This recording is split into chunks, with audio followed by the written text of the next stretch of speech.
Hello and welcome to episode 78 of the Gamers of the Lost Spark podcast. I'm your host Darren Whittam, and joining me this week is the other spark on the pod, recovering from a whole new kind of experience with the bakers. It's Antony Chesson. Tease for later on in the show. I like it. Hello sir, how you doing? I'm alright, I'm okay. How are you? Yeah, not too bad. Not too bad at all. Not too bad. What have you been up to this week? Well, I say I'm alright. I'm only just alright because I've been poorly. I was hungover last week in my incredible 3-day marathon hangover with the dry lips of doom. Yes. And then, I was alright and stuff. That was all my own fault. And then last week, it was during the pod actually. We were podding last week, we were recording. I don't think I mentioned this to you. And I heard something funny going on, sort of half an hour in or so. I was like, what's that, And I heard Sam calling, and Claire came up, and there was some shuffling around, and I was like, oh, and then I heard a bit of crying, and I was on tenterhooks for some of it, thinking, sugar, shall I stop and go and see what's going on here? But I thought, they'd give me a knock. Like a true professional, you kept on going. I kept going, I was sweating, I was here, I was recording, I was doing my bit for gaming, but in the background, my son... Your family is falling apart. Yeah, my family was getting fragmented, but I stuck with it for the pod. And anyway, later on, when we finished, I was like, "What went on?" And Claire was like, "Oh, Sam was terribly poorly." And I was like, "Oh no, nightmare." So anyway, he's been ill, as you know, because I told you. So Sam was very poorly, so I've been looking after him, and that was fine. He's been off school, and I've been looking after him, trying to get him better and stuff, doing what you can. But there's no way I thought I'd get this that he'd had. And he's been really ill, and I was fine, So this started on Wednesday night, and I've looked after him, and he's been getting better. By Saturday, Sunday, he was fine. Probably by Saturday, kept him off school on the Friday just in case. He's still a bit poorly, to be honest. And I thought, well, there we go. Fantastic. You've done well, Daz. You've sorted him out. Job's a good one. And it never even occurred to me that I would get what he'd had, because I thought, have you never seen Outbreak? Well, no, actually I haven't. But I just thought he's just had a disease for children. It's like, yes. This is a kid's thing. He's had a kid's bug. He's only small, oh, bless him, he's had a little thing for kids. It won't get me. Anyway, roll on Saturday night. Oh, the shivers, the chills, the being sick. Oh, man, so I got it, and I've been really poorly. It's bad. I was embarrassed. I was lying in bed, curled up in a heap, going, or, in the bathroom, curled up in a heap as well, just thinking, how can this floored me? Sam's child bug, and I'm dying. He must have incubated and mutated it within him, and then transferred it to me. So I spent until probably yesterday being poorly, and it's worse for a bloke. It's like, people say man flu, but this wasn't flu. It was bad. I felt terrible. And then what was it? Tuesday night. It's Wednesday today, isn't it? So Monday night, I just didn't sleep. Well, I fell asleep. I was like, oh, thank goodness I've fallen asleep. And then I woke up at 1 a.m. Feeling awful, and I basically couldn't sleep till morning. So I just lay there, trying to be quiet to not wake Claire up. Just couldn't do anything. Didn't want to actually do anything. So I just lay there and sort of waited till morning. And I thought about things. I thought about how bad it would be to suffer from insomnia and just be waiting, for morning. It was awful. And then, so I was really tired yesterday. But the thing about it is, I don't know whether the lack of sleep or something helped, because apart from the mega tiredness, I was sort of like, I think I'm feeling better. And then last night, after a good night's sleep, because I didn't go to sleep in the day because I was too scared that I might just sleep again. I thought, I don't want to go through that nightmare again of being awake all night. So I stayed awake all day yesterday, and then went to bed last night and woke up okay. So I'm fine today. So yeah, I've been poorly, which has been rubbish, really rubbish. So I haven't done that much apart from feel sorry for myself. So there you go. A rubbishy week for me. What about you? I guess. Well, I don't know. I mean, I think the highlight of my week. Probably was I saw La La Land. I saw cool. La La Land. Is it up to all the hype that I'm hearing about it? Is it good? Is it a musical? What is it? it's up to and exceeds the hype, I think, for me, and it's quite funny because there've been a few people who have gone to see it since I kind of highly recommended it. I was on Twitter saying, I love this movie, it's fantastic. I was listening to the soundtrack, and they've all liked it as well. So yeah, it is fantastic. It's one of those movies where, you're right, that's exactly like, does it live up to that hype? Should it have all that Golden Globe and Oscar success, or is it just kind of in the moment and a bit of a kind of Hollywood darling? But it is just such a fantastic, feel good, happy, a little bit sad movie that is just amazing. It is a musical, but it could do with maybe a couple of extra songs, but because there's a whole bit where they are just talking and there's no songs for a while, but the whole movie is just absolutely fantastic. There's some really good jazz in there's some really good numbers. Emma Stone is amazing in it. Ryan Gosling, who I've never really watched many. I think I've watched Driver. I think that might be the only Ryan Gosling movie I've seen, and he's absolutely fantastic in it. He's really good. So I came away after seeing it. The first thing I did was reach for my iPhone, went onto Apple Music and started streaming the soundtrack, and that was it for the rest of the way home. I was just listening to that soundtrack, and it's such a good movie, and it feels, I know it's a strange thing that people are like, oh, it feels like an old movie, but it really does just feel like a golden age Hollywood movie, and it really does just have that feel good factor that those movies used to come with, and it's such a great movie. I really enjoyed it, and I saw it without Nicola. And I'm trying to get Nicola to go to the cinema, because I would happily go and see it again. And I'm trying to get Nicola to go to the cinema with me, but she won't. So I'm just like, I showed her the trailer, and she's not a big fan of musicals. So I showed her the trailer, and she was like, no, I don't think that's for me. And I'm like, come on, we gotta go. I'm trying to trick her to the cinema, like, come on, we're gonna go, But yeah, no, I'd happily go and see it again. And it's kind of one of those ones that I would have, on Saturday night, I would have loved if I could have just fired up Apple TV or whatever streaming device and be able to buy or rent this movie, that was in the cinema right now. I'd love to be able to just rent that movie. And I know Apple are looking into that, and they are kind of actively looking at maybe 2 weeks after it's released in the cinema that you would be able to stream it. And that's kind of one of the things they're looking at the moment. But I would have loved that, because I don't think I would have been able to get Nicola to the cinema to see it, but I would have been able to go kind of on the couch to just watch it in the movie room with the surround sound, and it would have been lovely. And I think it's kind of one of those movies where the trailer sold me. I was like, I've got to go and see this movie, but it was one of those ones where she would probably be all very kind of nonchalant about it for a while, and then once you get into the movie, it grips you, it brings you in, it drags you in, and I'm sure she would end up liking it, but it's just trying to get her to the cinema. But it does hark back to sort of the feelings of, I don't know, like the old like Golden Age, like you said, Singing in the Rain and things like that. Absolutely, and I don't know if it was intentional, but I did notice throughout the movie there were little kind of nods. Like there's one point where Ryan Gosling's singing on a pier. He's singing this kind of reoccurring song that's been nominated for an Oscar, but reoccurring song. And at one point he's kind of he has an umbrella and he's kind of leaning, pulling away from a lamppost. And I'm like, yeah, is that? I'm sure it is. I'm sure it's an intentional nod. And there are some others that I kind of went, oh yeah, okay, that's quite interesting. So it was just, but Emma Stone is fantastic. I mean, Emma Stone's fantastic in everything, but she's just really good in La La Land, and I really hope she's been nominated for a Best Actress. I think La La Land got 14 nominations in the Oscars yesterday, so I hope she wins it because it's well deserved.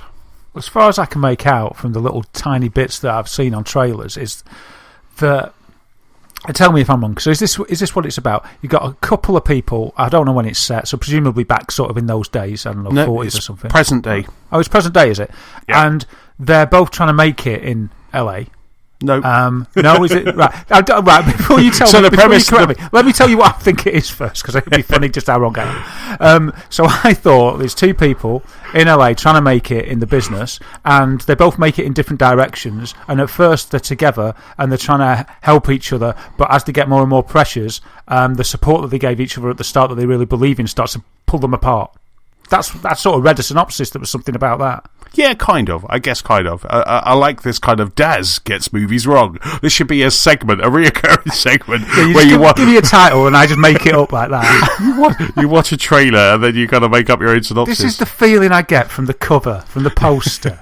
So the good guy, Darth Vader, what he's trying to do...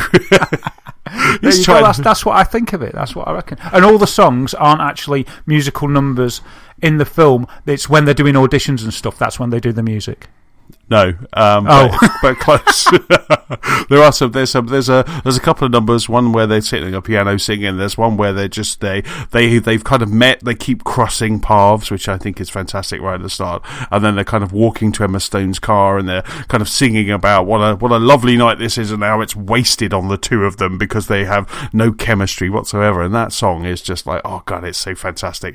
I'm going now. Right, stop the pod. I'm off. So foot's tapping. So that was it. So La La Land, it is coming. I think it's coming to Ultra HD Blu-ray, so I might just kind of purchase that because I think that might be quite a nice feel-good movie to stick on every now and then. So that was kind of, I went to see that. I was quite excited today. Today I booked Lego Batman, complete opposite end of the scale. I go from La La Land to Lego Batman. I booked Lego Batman for my birthday, so Nicola and I are having a whole weekend thing. I'm going to go into London. I want to go to the Science Museum. There's a couple of restaurants that I want to go to. So we're going to go and do that. I also want to go and see there's a 2000 AD, there's a 2000 AD exhibition because 2000 AD is 40 this year. So there's a 2000 AD exhibition in the Cartoon Museum just off of Tottenham Court Road. So I want to go and see that. And then we're going to then kind of go for lunch in this American diner place I want to go to, and then go for dinner somewhere. And then on the Sunday, which is my birthday, we're then going to go over to Blue Water and we're going to watch Lego Batman. It's your birthday? So that would be on my birthday, the 12th of February. So I'm looking forward to that. I don't know if I've got that in my calendar. I'm going to have to try and remember that now. Mark it. But yeah, so you just tell by my tweets. I'll be like, look at this, 2000 AD. Oh, I'm off to see Lego Batman. And there's cake. Of course, there'll be cake. But yeah, so that's what I'm doing. So I booked that today. So I was quite excited about that. Sounds awesome. Yeah, no, I'm really looking. I'm glad it's your birthday because I was thinking that even for Tunbridge Wellian, this 2 restaurants in a day sounds a bit much. Well, exactly. We got to have so what we want to do is on the Saturday. I thought you were going to have a starter in one and a main in another. That's it. And then we have a dessert. And then the Saturday we're going to go to this diner very early. Go for kind of brunch at this diner that's kind of up by. So when I went to the Royal Albert Hall, we found it on the way to Royal Albert Hall. It's a gorgeous little American diner. So we're going to go there for brunch, and then we're going to go to the Science Museum, walk around the Science Museum, and then we're going to mosey on over to Leicester Square. Go to the new Lego store. I've already planned this day out. This is good planning. I'll be like, it's 3:00. It's time for us to move on to our next. This is like it's like Clark Griswold sort of planning. I'm like, we've had our allotted fun. It's time to move on. But Anthony, I'm enjoying myself. Nicola, look at the itinerary. You can't argue with the itinerary. So we're then going to Leicester Square, and then there's a couple of restaurants in Covent Garden that I want to go to. So what are we going to pick one of those and then kind of go there? So it'll be a really cool day. And then Sunday, my actual birthday, we're then going to do a movie. So it's like I get a weekend, which I quite like. Birthday weekend, nothing wrong with that. No, exactly. It feels like I should I should have multiple presents. At the moment, Nicola's struggling for a present to get me, so it's quite funny. She said to me, she goes, "What do you want? What can I get you?" And I said, "I don't know." I said, "Just get me something that's going to be amazing. It's going to be awesome." And I don't even know I want it yet. Yeah, I didn't even realise that I loved it until you got it me. Her poor face. She's just like, I thought she was just going to drop in the street and just kind of curl up in a ball. Like, I was like, look, I don't want anything. I'm fine. It's just like, so it was just really made me laugh. So what have you been playing this week? I've been playing a couple of things really in my state, my comatose state. I've been playing Gravity Rush 2. Right. Which has been fun. You know, I got this on the strength of the demo, and each week I've meant to mention it, and I don't think I have since Christmas, that I played the demo of Gravity Rush 2 at Christmas time. And I loved it. It was so bright and colourful and vibrant, and the soundtrack was awesome and happy and upbeat and different. And I played this demo, and I loved it, and I was sold. I was like, this game's class. I really love it. It's so different.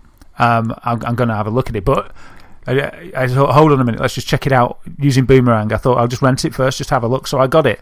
It was the next one I got. It was the reason I took my account off holiday, because over Christmas I didn't have time to play anything. Or anything new, anyway. So anyway, I got my copy of Gravity Rush 2, and I've been playing that. And it is great fun. The game is sort of about, you are a girl with special powers. She is what's known as a gravity shifter, and what she can do is she can decide at a whim, with the help of a magical cat, Dusty, that she needs with her to be able to do this. The cat kind of imbues her with this power. She can decide to tip gravity wherever she wants.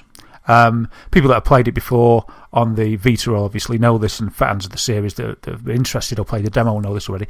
But you can just basically press R1 to float off the ground, and once you've floated, you can point the camera anywhere you want, and then if you hit R1, the same button again, that will become down wherever you're facing. So you don't fly so much as you decide where down is, if that makes sense. So you're never actually flying, you're just falling in the direction wherever you pick, and it's really refreshing and it's really cool. And as I say, the graphics are vibrant and colourful. They're a cel-shaded style, really nice aesthetic, really clean lines. Kind of, Jet Set Radio. Ni no Kuni might be a good comparison as well, in that sort of bright, vibrant sea that they've got. And it's really cool. So I got the game and I was really excited. I was like, oh, this is going to be classic. So I started playing it and I was enjoying it and everything. And it is good, but there's just something about it that didn't grip me. I think there's just something missing. I can't really put my finger on what it is. The controls aren't perfect, but they're not bad. They're not perfect, but they're not bad. The story, kind of, I don't know. I found it hard work to sort of go through the story and all the sort of adolescent anime giggling and stuff that they sort of do through it. And I was really looking forward to this sort of magical. I'm ready for a load of old nonsense. I'll go right along with it. So it's not really the story that was the problem. I think that ultimately, once I got sort of down to it with the game, I just found that I'd hate to say it, but I just got a bit tired of it miles more quickly than I thought that I would. Because once the novelty of just flying around and doing the gravity stuff wore off, the reality of a bit floaty movement, bit sluggish controls, combat not feeling that great, which it really doesn't, and kind of what it felt to me like repetitive quests making up the game, the novelty wore off like really quickly. We're talking that sounds very similar to the first one, because I think the first one had the same thing, same effect. Oh, did it? Because I never played the first one, and it's as if it's as if the novelty, as if I just pressed the gravity button on the novelty and it just went poof, and I was just like, all of a sudden I just kind of like wasn't enthused with it anymore. And for all the brightness and the cheerfulness and the amazingly happy soundtrack, it just made me kind of think of Space Channel 5 in a way, really upbeat. I was like, oh, this is going to be classic, and all of a sudden I just kind of had lost the desire to play it. And so it's for a collection of those reasons that I just thought, you know what, I don't feel passionate enough about this game to actually proceed any further, to bother to complete it. So after about 4 hours, maybe 5 hours, I just thought, you know what, bye Gravity Rush, and sent it on its way. So a good fun experience. But my best advice to people that aren't probably fans but are interested in something new, because I'm very interested in new stuff at the moment, is really, and sadly, get the demo. Make sure, and if you were thinking of investing, really be sure about it. I'd even recommend just joining somewhere like Boomerang, just for 1 month to try it, because it'll save you 2/3 of the price, and you'll know then. Because I found everything, the best of it was in that demo. Do you know what I mean? So looking back on it now, it's kind of like, well, if I've sent it back, I don't own the game anymore, but I did download the demo. If I want that fix, I can get that fix just out of the demo. So maybe they sort of gave too much in the demo, I don't know. Or maybe it's just that the core game mechanics there, which are contained there in the demo, they're fantastic in sort of a small environment, a small little bite-sized gaming slice. But in a wider game, for me anyway, it's just kind of the novelty wore off, unfortunately. So that was a shame. That's a real shame that happened. Yeah, but it's worth a look. Well, it's definitely worth having a look at the demo because it's just so refreshing. It's just so refreshing. Yeah, Well, it was to me because I'd never played the first one because I'd never owned a Vita. I had a PSP. I never had a Vita. I'd never heard of Gravity Rush until they sort of walked it out at, was it E3 or was it the PlayStation Experience? The last big keynote. The PlayStation Experience, I think. Yeah. I think they showed it off. Didn't they show it off at E3? I think they showed it off at E3. They may have done. But maybe I wasn't paying attention at that bit. But they said, yeah, here it is. And I thought, that looks interesting. And they said, and now you can play as Raven. I was like, what are they talking about? Yeah. But the crowd went wild, and that made me think I should know about this. But it was the demo that did it over Christmas. I just wanted something different to look at, and that just really hit the spot. But unfortunately, it was a bit short-lived. So, well worth a look. And I would just say, be cautious about purchasing it, but I'd well recommend either borrowing it or renting it, something like that. It's really cool. Or if the price drops, because I saw a few things in the media over the last week, sort of complaining that Gravity Rush 2 has been a flop. I didn't know if it's been a flop or not. Some people blamed it because the embargo for the review of this game that isn't really well known was too long ago. Because I think the reviews came out about 2 weeks before release. And because this is a game that's people isn't really in the massive consciousness, or at least as far as I'm aware it isn't, then it's kind of as if it's lost that hype because 2 weeks after the reviews, everyone's forgotten about it and then it comes out, but the hype isn't there anymore. So there's a balance there, isn't there?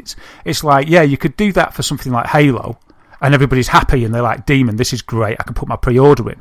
But for something like Gravity Rush, it might only appeal to a few people really, that are really interested in that, and they may pre-order or whatever. But everybody else who may have got it, if it was they read the review and it gets a good review and they think they like the style, I'll get that. Oh, it's 2 weeks away, and then they just forget, and then they've forgot about 3 other games to think about, in 2 weeks from then. So it could be a victim of that. And also there was a bit of an argument saying that it was priced a bit too highly, being a full price game, and that maybe it should have come out at more of a recore kind of price, maybe about the £30 mark. Just a little concession on the full price, just to tempt people in because it's kind of different, because it's new and different. I mean, there's an argument as well that you shouldn't have to tempt people for new and different. I mean, that's what I wanted. But I don't know if I'd have pressed the button on buying it, even with the demo. Maybe I would have done. I don't know, but I had the option to rent. So there's been a bit in the media about it being a flop, and I think that's a shame, but I suppose it should have been better. I can't really say it's a shame when I didn't like it. A flop's harsh, isn't it? But I like games to succeed. But obviously, to be a hit, the game's got to be great, hasn't it? You can't have a game that's mediocre being a hit. It's not going to happen. So the fans of the series are a bit disappointed because there may not be a Gravity Rush 3, because they probably took a chance on this, didn't they? Really, from the Vita. So we'll see what happens. They did bring it out on the PlayStation 4, though, didn't they? They did bring Gravity Rush. The first one remastered, is available. Didn't they? Yeah. So I'm surprised that hasn't been a PS Plus title. And I completely missed that. I'd have loved to have known about that. And yeah, absolutely. If that could have been a PS Plus title within the month when it was getting released, it would have helped, I think, wouldn't it? Yeah, I mean, speaking of earlier, you were saying about Studio Ghibli and about Ni no Kuni. You were saying about Ni no Kuni, and then just kind of sparked. I just remembered that the game's lost spark. I just remembered that coming this week on Amazon Prime, so the Amazon Prime Video, they actually have a brand new series coming from Studio Ghibli. It's called Ronja. I think it's called Ronja. Roger the Robber's Daughter, and it's the first CGI Studio Ghibli movie, like a series. It's 26 parts, and they're streaming all at one go. And it's called Roger the Robber, and it's by the son of Hayao Miyazaki. It's Goro Miyazaki, and he's his kind of first dip into kind of animation, and so it's called Roger the Robber's Daughter, and there's 26 episodes that are all kind of going up on Amazon Prime, and it looks just like a TV show based on Ni no Kuni. It looks amazing. I can't wait to watch it.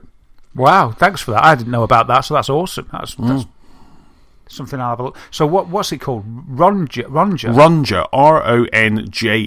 It's actually based on I think it's based on a Swedish children's book. It's based on a Swedish children's book. I'm just Googling something now, by the author who created Pippi Longstocking in the 70s. But it's, Astrid Lindgren. Yes, there you go. So it's an Astrid Lindgren I'm reading story. Wiki as well. Oh, right, okay. Because suddenly I was like, wow, he's amazing. But yeah, so it's called Roger the Robber's Daughter, 26 episodes, all available on Friday. Oh, right, cool. That's good to know. Yeah, I love that. Love that. Most things that are by Ghibli are good, or I like them anyway, so that's really cool to know. Yeah, it's very cell shaded. It's very cell shaded. It looks very cell shaded and looks kind of. But at the same time, it's still very much Studio Ghibli. And and anyone who played Ni no Kuni, I really want to play Ni no Kuni again. I don't have a PS3 anymore, but I really want to play Ni no Kuni again, or even finish it. Oh man, I finished it! Hooray! I want to remaster before the new one comes out. It'd be nice, wouldn't it? It would be nice. I mean, it's I liked it. I bought the special edition because I was the trailer got me. I used to sit and watch the trailer and get so excited, get goosebumps. I was looking forward to it so much. And when I finished the game, I found it slightly. I wanted it to sort of break my heart more than it did. And I was disappointed in that, believe it or not. I was disappointed in that. I wanted it to wipe the floor with me emotionally, and it didn't quite do it. But it was still good. I still really loved it. And that art style. I remember when it came out, when I first saw the trailers for it, and that was a protracted release as well, wasn't it? There were screenshots for years, because it was only going to be coming out in Japan, and wasn't the very first screenshots like it was only going to be on a handheld or something? And I don't know. Sort of... Anyway. And... yeah, so it was kind of a Last Guardian-esque thing for me, or I was looking forward to it for so long. But yeah, I did enjoy that game, and we all love Drippy. Oh man, and we're getting a second one, so it's wonderful. Good old Ni no Kuni. That's actually reminded me. I was talking about that, the way you said about getting a remaster of it, and I was kind of thinking, yeah, why can't they just do an emulator and let us play it without even remastering it, just allow it, like Games with Gold sort of thing. Yes. On the PS4, it'd be awesome. Or I suppose it could be on PlayStation now. I don't know. It could be. But yeah, that's a wonderful game. Oh, it's fantastic. Absolutely. The second one's not due this year, is it? Yeah, in 2017. Oh, mate, that's so cool. That's what I mean. It's just like, push that back to 2018 and then give us a remaster for 2017, and I'll be really happy. Yeah, and just polish Ni no Kuni 2 up so much. Yeah, exactly. That'd be awesome. So what else have you been playing, sir? The other game I've been playing to entertain my son, and I suppose a little bit myself, well, not really, because it's been torture, is Rogue Legacy again. No. What do you want me to play, Sam? Or Daddy, will you play Rogue Legacy? It's like, Sam, we'll keep playing it.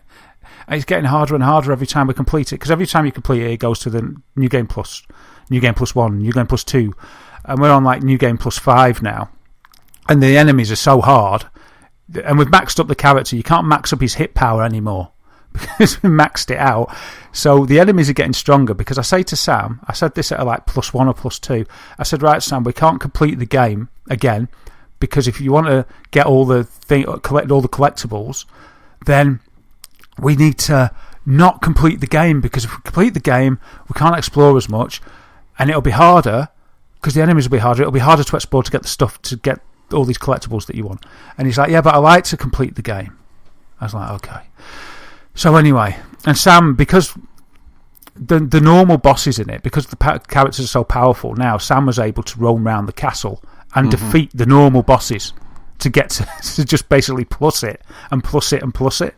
So he's just doing that, and he was happy doing that, so I was happy for him. But the trouble with it is, the things that he was getting me to do is fight the remixed bosses, what we call the Neo bosses, which are different types, harder versions of each boss in the game, of which I'd only ever destroyed one of up till sort of Saturday or Sunday, I think it was. So there's a big eye that I was talking to James about, and that evolves into Neo Kidder. And I defeated him on my own ages ago, and that was really hard. Sam said, "Please, Daddy, do it." And I said, "Okay." And then I got angry and I said, "I'm not moving from this seat until I've done it." And in the end, Claire and Sam went out to the beach and left me. And they got back a few hours later, and I just completed it as they sort of walked in the door. And the battle takes about a minute, so you can imagine how many goes it took and how much frustration. Wow! And that is one of the.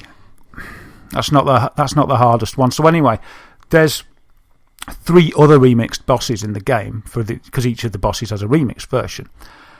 And I don't know how I did it, but basically I ended up defeating Alexander the Fourth, which is I looked on the internet what the internet thought about that boss, and it seems to be generally not appreciated. That's the wrong word, but generally reckoned as one of the hardest bosses ever. And flipping heck, it was ridiculous. No pattern, no nothing. Just hardly even skill. It's that frustrating. It's kind of just a bit of skill and a bit of luck. And this boss is just a massive skull that floats around the screen, and you have got a big room with a big split down the middle that you've got to sort of teleport through, which uses some magic when you teleport through it. And this skull follows you around. Occasionally it stops and fires a massive laser both up and down and left and right throughout the whole screen. It's about the thickness of about 2 of your characters put together. At the same time as that and flying around after you, it also fires loads of mini skull heads that are all firing at you. And if their bullets touch you, you lose energy. If they touch you, you lose energy. Oh man, it's one of the hardest things I've ever had to do. And I did it. I couldn't believe it. I was just there, and I said, "Sam, when shall I stop? Are you bored of me doing this now? Because I'm really had enough." He said, "You can stop, Daddy, when you've done it." I was like, all right, I'll just carry on. And I sort of thought, okay, let's just try this. And I sat there for a bit, and I can't believe it. So I killed this Alexander the Fourth, man. If anyone's interested in seeing how hard it is, just have a look online. It's ridiculous. I'm not trying to blow my own trumpet. I'm just flipping good. I never want to do it ever again in my life, sort of thing. It's not something I want to repeat. Then I did Ponce de Freon is another one. This is a fireball that flies around the screen after you, going in circles, and it drops green flames everywhere along the screen, which basically hampers where you can move eventually. You've got 3 chances that you can wipe his fireballs away. And apart from that, that's probably the fairest fight. That's just skill, really. But my goodness me, that was ridiculously hard as well. And the other one was called Astrodotus, and that was actually, compared to the others, that was quite easy. And that was just 2 blobs, but every time you hit the blob, it splits. So if you're not careful, the room just fills, like asteroids sort of thing, with lots of little bits. And if you get hit about 3 times, you're dead. But that was the easiest one. So I finished the last one, and it was quite good because he's only little, but I did it, this Alexander one, and he went, he made the sound of completing it. And like me and Sam just looked at each other. It was, honestly, man, it was like we were best mates, and we just went, yes. We grabbed each other. We were elated. The relief! You wouldn't believe the relief. So I've done it. So I don't really have to play that anymore. And it's like Spelunky. Yang at the end of Spelunky gives you the inspirational message that the journey is its own reward. But I tell you something, those bosses in Rogue Legacy, they're not worth it. Not worth it. So yeah, that was good fun, and that's me. That's what I've done. Please tell me you have the platinum now in Rogue Legacy. After all of that, you have the platinum trophy. They're only bronzes. What? I don't know what's going on with it, because I had a look, and Claire sort of said, "I thought you'd have a platinum," and I was like, and I kind of looked at it, and I was like, what? They're bronze? And I had a look and you look at how many people when you've got on the PlayStation, it's dead good. You go sort of beneath the game to see more, and it gives you statistics about the game. And it said only 1,600 or something, or not many people have done this, or it might have been 16,000. I can't remember. Not many people have done this. Not many people have done that. But yeah, it's bronze trophies. I'm not sure how many platinums there is, but I read about one achievement. I'm not going to try and do it. Is you've got to wipe your save file and complete the game within 15 lives. Right. So you get 15 tries to complete the game. You don't have to do the remixed bosses, but you just have to go in the castle and kill all 4 bosses, open the main door, go and kill that boss. And if you do all that within 15 lives from starting at level 0, then you get, I think that's the hardest trophy. Actually, I probably could do that with the practice that I've put in, but I don't want to do it. I've had enough. You've got 76% in Rogue Legacy, and the Platinum Trophy is earn every other trophy, and only 0.7% of people who own Rogue Legacy actually have that trophy. Oh, wow. How many? I'm looking at your profile. Does it say how many percent of people have killed Alexander the Fourth? I've got that trophy. Do you know which one that was? Oh, it's got a weird name, hasn't it? I might actually do a quick look. Hold on, let me just find out what it's called. Is it Antophobia? I don't know, because they're all some weird phobia or something or other. Oh, right. Alexander Fourth. There's a couple of hidden trophies on there. Yeah, it's osteophobia. Osteophobia. I don't know, that might be one of the hidden ones. Because as I'm looking down here, there's a lot of hidden trophies, and that's not one of them. That are that are named. Oh, that's a shame. When did you get it? I can't remember. The weekend, I think, or maybe it could have been. Actually, it was when Sam was off poorly, so it could have been Wednesday, Thursday, or Friday, I think. Right. Or Saturday. Not bad. By the looks of it, in that range that you've just given me, all of your trophies that you've got are about 1.5, 1.9% of people. Oh, okay. Okay. One was called chemophobia.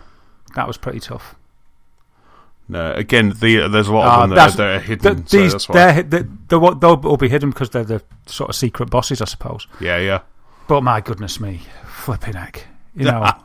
I wouldn't sort of say go and enjoy yourself and try that, because it's kind of, it's good to try against hard stuff and do it.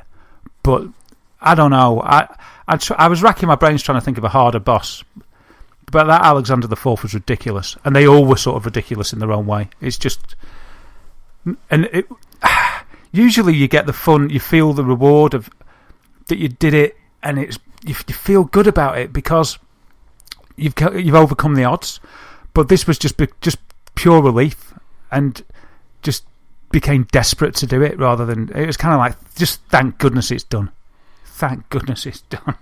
Never want to do it. And Sam said, we'll never wipe that save game again, Daddy. And I was like, oh, please don't.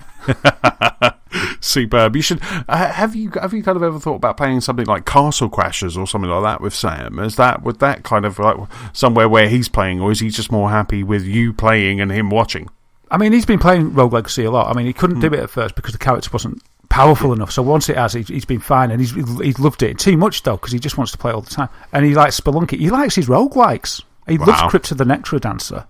So he sort of went from Crypt of the Necrodancer. He's definitely your son, isn't he? Yeah. And then we played Spelunky, and he's got really good at Spelunky. He can do Spelunky better than some grown-ups that I've seen. As in that he can get past the mine level and the jungle. He's got to the ice caves on his own, and I just watch and I'm like, Sam, that's amazing, because I remember when I first started playing it. And then he just, I don't know what it was. I think we were playing Swords and Shields, like pretending stuff, and then he remembered Rogue Legacy. And then he said, Daddy, and I put it on for him, and he said, Daddy, will you wipe the save so that you can defeat Neo Kidder again for me? And I said, okay. And then it just led to this sort of, he just if he wanted to play a game, he wanted to play that, and he just said, Daddy, come on, you can do it. It's like, you can do it, Daddy, I know you can. And I'm looking at him and I'm thinking, I could do it for you, Sam. But my goodness me, sweat and tears. So good fun in between bouts of nursing and being nursed for me. But what have you been doing? What have you been playing? Well, I've at the weekend jumped back into Watch Dogs 2. So Nicola's big into Skyrim at the moment. So she's playing the Skyrim remaster. So there's lots of gaming time for me, and we're having a very kind of, because we DIY'd all last year.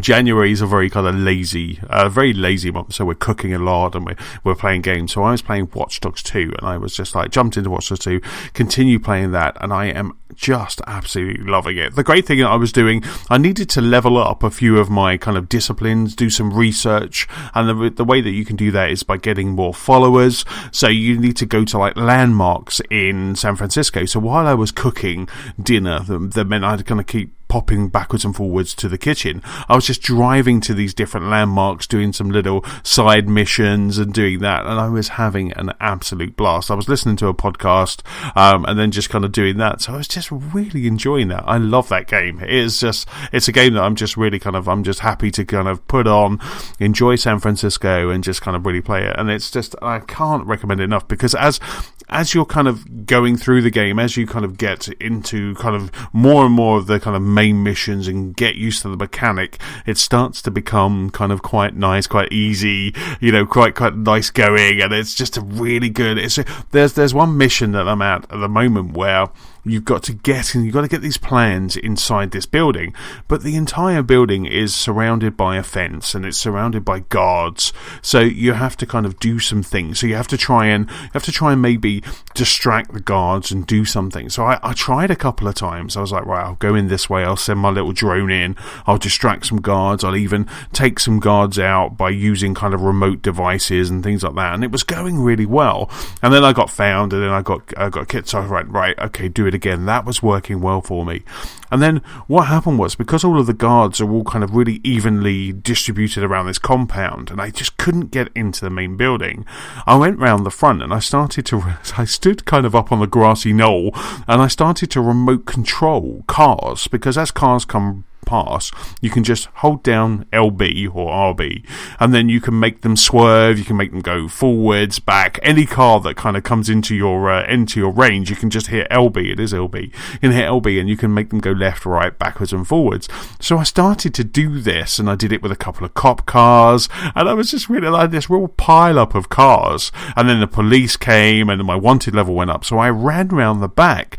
And what this did, because I made such a ruckus and some cars even exploded, all of the guards come running. They're really bad at their job, actually, because they all came running to the front of the compound, which meant I could just slip in the back and then shut the door and no one could see me. And it was just such a moment where I was like, at no point has anyone programmed this to do that. So it was absolutely superb. Brilliant. I actually started playing the trial last night. Oh, right, yes. Did you play it on PS4 or Xbox One? Because I think it's on both now, isn't it? Yeah, I had the PS4 was on, so I just thought, right, I'll get it on that, and so I've had a go. Yeah, it's really good. Like you say, I started it, didn't have time, so I only played it for like 10 minutes last time I started to have a go, so I didn't see any of it really. Right. But yeah, it's really cool. Looks beautiful. Really nice graphics. Felt like it was 60 frames. I don't know if it is, but it was really smooth. Maybe it was on the PS4 Pro. Maybe it's a bit of a PS4 Pro goodness. There's no HDR that I could notice, Nope. But maybe that's just because of the trial. I don't know. But then it's a slice of the full game, isn't it? So I'm not sure. But yeah, I thought it was good.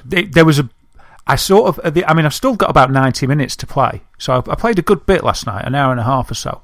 Right. And at first, because there's a lot of controls to get to grips with, or maybe that's just me. I was kind of like, oh crikey, and getting used to the L1 button.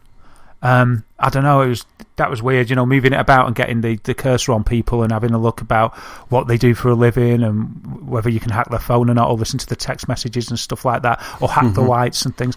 And that took a bit of getting used to. But yeah, I thought it was great. And when I stopped last night, which was only because I needed to go to bed, because I was too tired, I sort of was thinking, and I said to Claire, actually, I said, something, that game, such good value, you could have such a great time in there, and I could imagine once you get used to the flow of those controls, you could have an absolute scream in that universe. like I say, and that's where I am right now. See, I've got used to that control. It's no longer daunting. I know the right button to hide, the right button to kind of take cover, and all naturally. of that. Yeah, so it's all just kind of, and that's the good thing about it. That's why I want to keep kind of going back to it, because I don't want to lose that, because the kind of zone that I'm in right now, it's just making that game a ton of fun, and like I say, we're trying to get into that compound was just hilarious, and I was just sitting there laughing my head off, and Nicola's like, you really enjoy it, because she bought it for me for Christmas, so I think it was really good for her to see me kind of enjoy it. She's like, you're really enjoying that, aren't you? I'm like, it's great, it's such a great fun, and she's even thinking about playing it once I've finished as well. Cool. I mean, is it just me, or did you find that there was a lot to learn at the start? Yes, absolutely. I was totally overwhelmed. I think when I was talking about it previously on the pod, there was the crime car, cyber cop, cyber driver. There it is. I know it come to my brain. The cyber driver mission for me is kind of where it all kind of clicked into place. And before that, it really did. Yeah, I was having problems driving. I was all of those things. The control system driving cars is a bit strange. It feels like Grand Theft Auto to me, because I love Grand Theft Auto. But the moment I jump into a car, I can't control the car, which is such a shame, because sometimes you have to do real high speed kind of getaways. And I found, and I'm finding this similar with Watch Dogs. But I find if I jump on a bike, like a Harley Davidson or any bike, I have more control over it for some reason. Oh, wow. I mean, I thought it was very GTA. I think as soon as I got control of the guy outside of the CTOS offices, I jumped onto a boat and just went on the river, and I was like, wow, this is GTA with hacking. This is awesome. But I just felt a bit overwhelmed as it was layering more and more things that I could do. And I was just like, well, I don't know what to do. I don't know where to start, because everywhere you look, it's saying you can do this. It's coming up with options of things to do. But even before it's explained what those options are, I mean, with me, it's just starting to, nicely go through it all. But whereas some games don't even show the option before you can do it, it felt like to me that there was just so many options that I could do straight away before I even knew, which is great, because it means you can go off and just experiment yourself. But I was just like, whoa, I don't know what to do. What do I do first? No, absolutely. I mean, I think, that's what I was saying a couple of weeks ago on the pod. I think, just after Christmas, what I'm doing is I'm ignoring every time my little phone rumbles and you get that noise, and I'm just ignoring it, because I'm like, no, I'm on my mission, and that's all I'm doing. Because you're right, if you start looking at your map, and this happens a lot with me with open world games, where I'm happy when it's kind of taking me down that path in the tutorial. I love the big worlds and I love going to different places, but the moment it goes, okay, right, you can do these 20 things, my brain just I just go curl up into a fetal position and go, I can't, it's too much choice. Because Ubisoft have sort of taken this to the nth level, haven't they, since Assassin's Creed? They just give you a map and they're just just explode a box full of stuff all over it to do. And I'd rather it's just ease back, Ubisoft, wind your neck in and just let us explore the world, and just drop them in a bit at a time. We don't need it all at once. Yeah, absolutely. It's just like, just leave it. Just what they should do at certain paths, when you level up to a certain level, that's where they should just give you a few more. But it is literally, it's like, I'm doing my mission, I'm trying to get into this compound, and then suddenly other people from that gang are going, oh, I need you to do this. Could you come and do this? I'm like, leave me alone. I'm trying to do what I'm trying to do, and it's just like... Yeah, it's like last night, it was like, 3D print yourself a gun, now 3D print yourself whatever you want. What about a jumper? What about a remote control car? What about a drone? I was like, I don't know what to do first. just narrow it. I'm not advanced enough for this. Just say you're not allowed to do anything except the one objective. Just give it to me a little bit at a time. Just baby steps, man. I can't do it. My brain's going to explode. But it's awesome, though.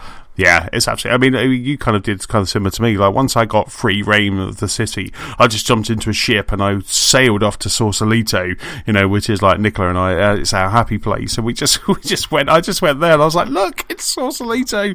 And she was just blown away. So it was just like, that's exactly it. And I love the fact that you can do that. But you're right. If they could just dial it back on how many missions they give you all at once, I would be a lot happier. Yeah, but once you get used to that, as we were saying, you're there now.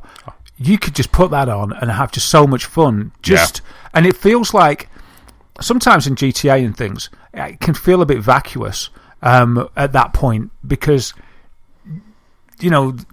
you're wandering around. You can basically just go and like mow people over, or just drive around. It's really cool and everything, but I usually feel I'm not really accomplishing anything. And I don't know whether this wears off, and you'll be able to help me here.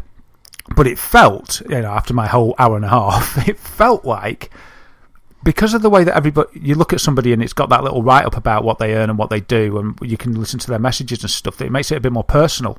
And so the things that you can do and interact with in the environment sort of mean more.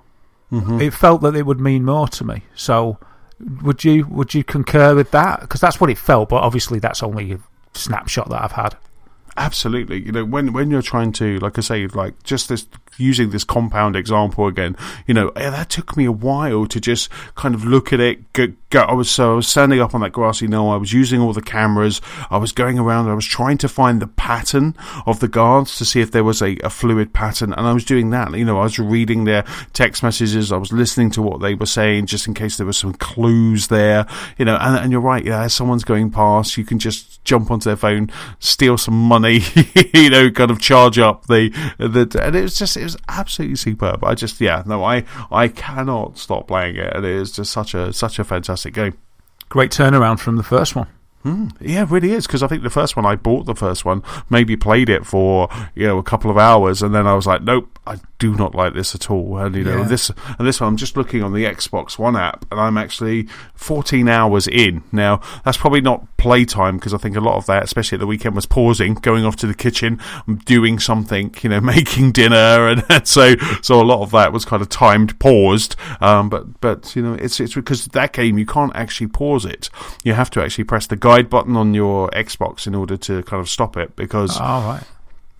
And I'll tell you what, it did happen this weekend as well, where when I was waiting, suddenly I got pulled into a PvP match as well. So there was suddenly a PvP match, and someone was stealing my data.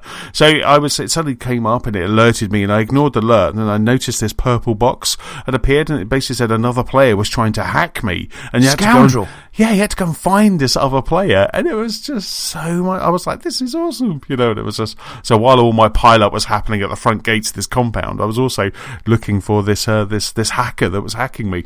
Can you can you invade other people's worlds as well then? You can indeed, yeah. And then you can sort of pretend you're an NPC while you're hacking their data, and they've got to try and find you, and you just sort of act like you're an AI going...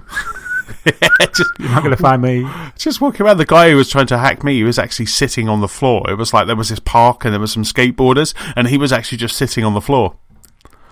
How did you know it was him? Well, because I didn't get to him in time, and then what it does, the camera zooms to him, and you just see him, and he was just sitting on the floor.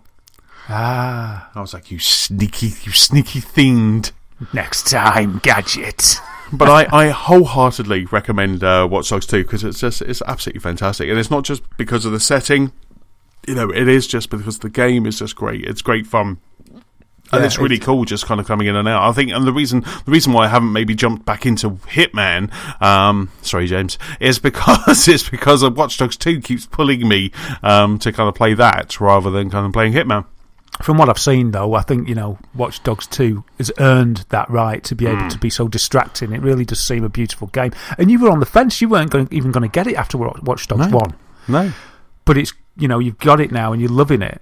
And I think that's great. I think it's great that they've turned it around. I never played Watch Dogs 1 because I went in a little sulk and decided that I wasn't going to touch it. But this one, as I say, I've had just the briefest of snapshots, but... You can see, when you can tell you're going to like something, when you can tell something's good. Gravity Rush sort of went the other way. Watch Dogs 2, though, I was like, the more I was sitting with it, the more I was loving it. Quality right from the get-go. So do you think you'll put that back on your boomerang list? It's just the time. It's just the time. Because this is not a game that you're going to do in a few hours. I think this is more of a purchase than a rent. Right.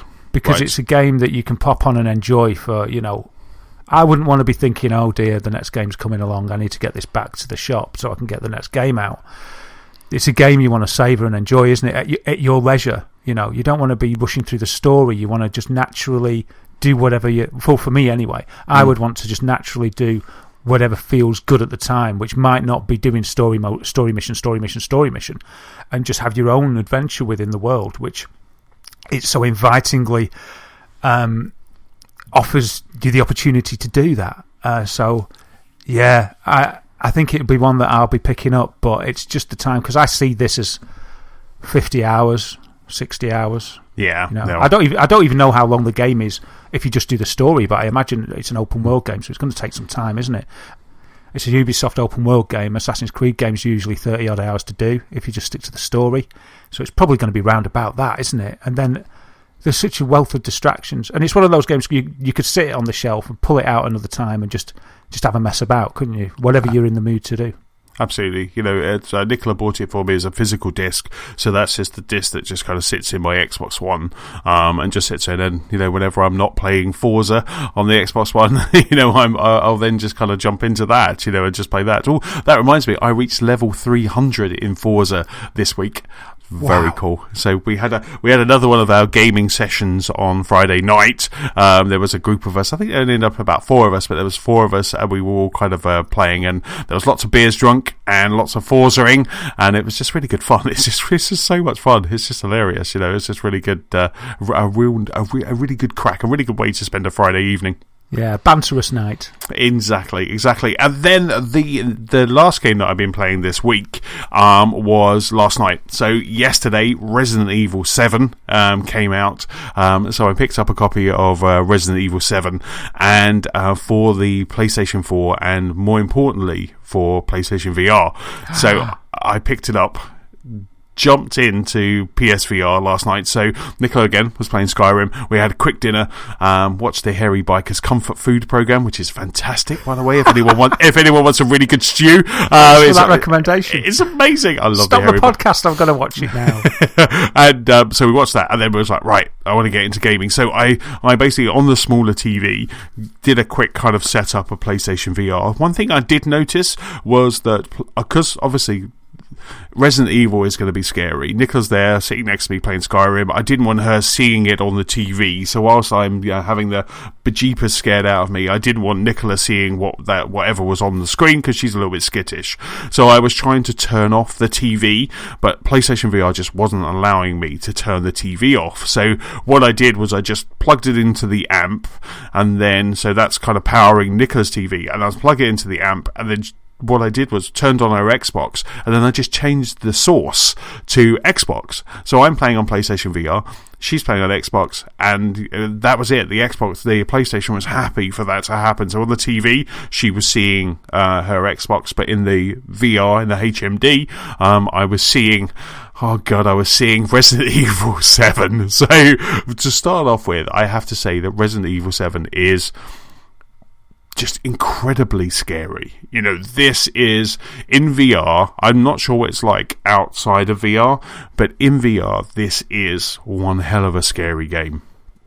You know, the first 20 minutes, nothing really happens, but just walking around this house, you know, and just hearing all of the creaks and seeing dark corners, and you've got to walk that way, or just opening a door, they are all just incredibly cringeworthy. Even the opening point to the game, you're walking up to this house and you're going through kind of Louisiana. It's in the bayou. There's all these big kind of draped trees, and it's all very scary. And just walking up to that house, you are instantly just cleansed. You know, you really are just kind of like just tense, and and I kept checking my heart rate on my watch just to kind of see, just to make sure I was okay. You know, I was still okay on my heart rate was doing all right. But just walking up to this house, and then you can't get into the main gates of this house, so you kind of turn left, and you see this figure walk in front of you. And the first time that happens, my heart just, honestly, it just flipped. I was like, oh my god, because it makes you feel part of this game. So I'm not playing Resident Evil 7. I'm in Resident Evil 7, and it's just incredible, you know, to play this. Really, you James and I, we were talking a couple of pods ago where we were talking about how VR doesn't have any kind of proper games. This is a proper game, and this is what a proper game feels like in VR, and it's just terrifying. So I mean, like, for those who don't know, Resident Evil 7 is kind of it's not a reboot, but it's kind of a kind of start for Resident Evil. It's Resident Evil 7 Biohazard, and for the first time it's gone to first person mode. So you're playing this in first person. You play someone called Ethan Winters, and his girlfriend has gone missing. So his girlfriend, who's a girlfriend called Mia, has gone missing for 3 years, and he's been looking for her. So he turns up at this house, which is this house is the Baker family house, hence your intro, the Baker family house in the bayou. And it just, obviously, when you get there, it's all dilapidated and it's scary, and then you obviously know that there's something seriously wrong with this house and these people. And then, as you start playing through, anyone who's played the demo, as you start playing through, you find some videotapes, and then you put the videotapes into the VHS machine, and it kind of almost takes you into that scene. And the first scene that you play, you have this crew who are doing this kind of haunted house camera documentary, and you kind of play as the cameraman there, and you're following a guy, and someone disappears, and it's all just incredibly scary. You know, there's one bit where someone's standing against a wall, and you're like, this was the worst bit of Blair Witch. I don't want to do this. You know, it was just like really scary, but I'm absolutely loving it. I think I'm about 3 boss fights in, and I really do want to see what it looks like outside of VR, because I understand that PS4 Pro does a little bit of up-resing and HDRing to it, so I want to see what that looks like. But I only want to play this game in VR. Wow, you're braver than me. Yeah. I didn't think I would be this brave, actually. I thought I'd be out of VR within about 15 minutes, but I'm brave. I was going to say, when you said you jumped in, I was going to say, yeah, 5 minutes later, you jumped out. I screamed 3 times. So far, I've screamed, like, out loud screams, not like, what? You know, there was, like, one scream where something happened, and I screamed, and because, obviously, you know, a very quiet movie room, Nick is there playing Skyrim, I scream, suddenly she screams, so I had like sound cancelling headphones on, so all I can hear is this game, but I could still hear her scream outside of that. You know, it's like, so it was just, and it's just, and the way they do the control system is perfect. You know, at no point throughout, and I was playing it for about 2.5 to 3 hours last night. Must be about 3 hours, actually, because I jumped in at about 7:30, came out about 11:15, and I faffed around with it for a little bit. So it was near on 3 hours. So 3 hours in VR. At no point did I feel sick. I felt sick at some of the things I'm seeing, but at no point did I feel motion sick at all with the game. That's good going. You've got your VR legs.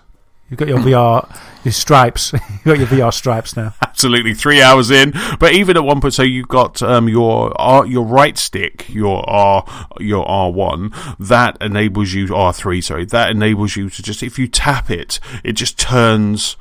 So 30-degree turns, it just kind of gives you a little turn. And they have, this is called comfort mode, and there is a whole tutorial that they take you through right at the start, and then you can look around constantly, and it tracks your head movement, and then your left stick obviously is for movement. If you press your left stick down, you start to run.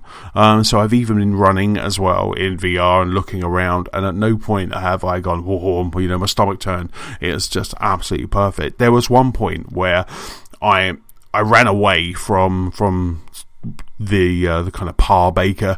I ran away from him, and I was hiding just behind this corner. I was hiding behind this, and I was like kind of crouched down, and I was looking, so I was leaning my body so I could just peek around the edge of this corner. So it was like a little kind of alcove, so I could just poke my head out the alcove. I was just leaning my head slightly to the right, and then suddenly I saw his shadow coming up the hallway, so I just kind of leant back, and then he kind of came quite close but didn't see me, and then walked away. And even that bit was terrifying, because he's the size of real life. You know, you're so in it, and I'm crouched down, and suddenly this 6-foot guy just comes at you, and he feels 6 foot. You know, I tell you, there's no. You don't get that scale outside of VR, do you? You really don't. You really do. Playing this game on a screen, you would not get it would be a tense moment, but it would nowhere near be as scary as that. And the best thing about playing it in VR is when you've finished and you pop that visor out and suddenly you see your living room, you see your loved ones. It's so nice to be out of that dilapidated, horrible house in the bayou. So Nicola didn't wait for an opportune moment and sort of give you a quick grab of the shoulder or anything like that? No, we had a discussion about this before we went in. So while we were eating dinner, I did say to her, pokering. yeah, please don't do that. I'm good. And then at one point, it was actually, Nicola said it was quite funny. She was going to take a picture and post it onto Twitter because at one point I was really biting my lip, and another point I was like my bottom lip was really like pushed out, so I was really tense. She said it was funny just to watch you go ooh it'd make all of these kind of facial expressions and all these noises that were coming out of me. And you're right, what you said, you don't get that immersion from playing a game kind of with a TV. Just going back to the story of the game a minute. Yes. Maybe the Bakers have got every right to be annoyed. I mean, you've broken and entered into their house, haven't you? You're talking about sneaking around their house, peeking through doors. Absolutely. What would you do if somebody did that in your house? Well, exactly. So no wonder they're miffed at me. Exactly. I've broken a chair. Snooping around, looking in every single nook and cranny you can, opening turning drawers sculptures round. Not closing doors after me. Actually, I've been doing that. I've been closing doors after me. So when I open the door, go into a room, I close the door because I want to hear that open. If there's going to be, because just turning around, and it happened to me once. I turned around and someone was standing there, and that was one of my screams. I think that was the first scream. I tell you what, I'd love it if Nicola caught that. A proper, unrehearsed. Just in the moment, just proper jump scream. Yeah. Because if you weren't too embarrassed for people to see it. But I know how you feel. I've done that on the Brookhaven experiment. And I screamed so much that Claire screamed as well because I scared her. It's you just don't get that, do you? No. I mean, I bet Resident Evil 7 is like miles worse, or better, depending which way you're looking at it. But crikey, it's just so, because when you're playing a game, or for me anyway, you play it because you become that person, don't you? You get into their skin. You enjoy the game because of the immersion, even before all this VR stuff. But my goodness me, when you're playing VR, it's just there's no escaping it, is it? It's just, it adds that extra dimension, and you are there. I just can't imagine how scary it is. I got to wait a year before I could play it. There's one point where you're playing, there's a boss fight, and I won't spoil it for anyone, but there's a boss fight, and you can see some car keys, and there's a car. You're in a garage, very early on in the game. There's trying a garage. To steal his car, and he comes out with a spade to attack you. It's like he's in the right. Well, I jumped in, I grabbed the keys, ran over to the car, jumped in the car, and shut the door. And it's because you're looking around and you're in a car, and then suddenly, what I didn't realise was the car's a soft top car, so that roof gets around. I'm like, oh, why did I get in this car? It's just like, it's so scary. And the worst bits are if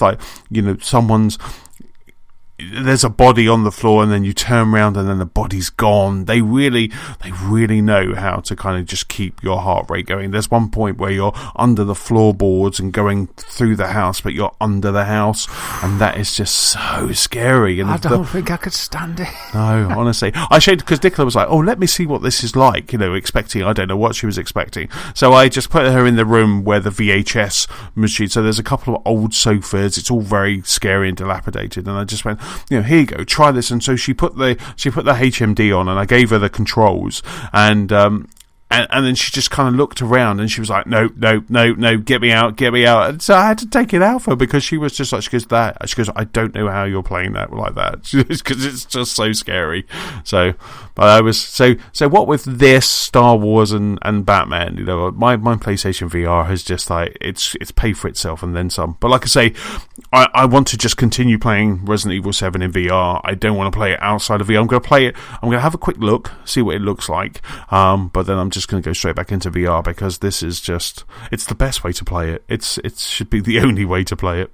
Wow. Are there any scripted bits where it sort of moves for you? I suppose there couldn't really be, because it'd feel really weird. No, you're walking all the time. So when you got into the car, you decided it didn't cutscene you into the car. You decided to press the button and went into the car yourself and stuff. Cool. So I just pressed the X button, sat into the car, and then a prompt came up on screen, which was like L2, L2 to accelerate or R2 to accelerate, L2 to brake, and so you could drive the car, but you're in the garage, the door's shut, it was that sort of stuff. So it's non-stop. What it does do every now and then, the screen does go blank. Like if you're going, like you'll walk down a bit like Resident Evil does anyway, in olden days, but you would go down a ladder, and before you get to the bottom, the screen would go blank, and then when it comes back, you're at the bottom of the ladder. So rather than the whole kind of, stepping off the ladder, sometimes it does that. Oh, right, yeah. That's what it sounds like. It sounds like this is more proof, because it's got a slower pace, the way you explore than, a faster game. It's just kind of adds more weight to the argument that they should really get all those walking type games. Yes. Give them a little makeover for VR, doesn't it? Yeah, I wish obviously they wouldn't be as good as probably as fully fleshed a game as this one, but it just adds weight. Get Rapture done, Gone Home, all the rest of them. Aliens, the Marines game. The Aliens Colonial Marines. Yeah, or the Alien Alien Isolation, wasn't it? That's the one. That was the one. Yeah, that one. Sorry, not the Marines one. That one. You imagine that. I was actually talking to a friend the other day about that. How scary that would be, because that was scary without VR. Imagine how scary that would be. Kind of in VR. But the great thing about Resident Evil is like you do get a gun. Like I say, I'm a good kind of 3 hours in, and I got a gun.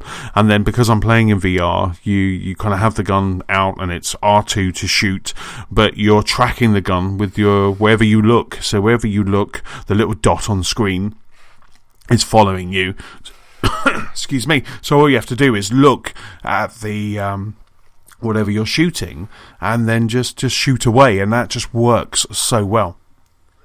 Yeah, probably easier than aiming the gun in many a Resident Evil, I'd say, if you can just point and shoot.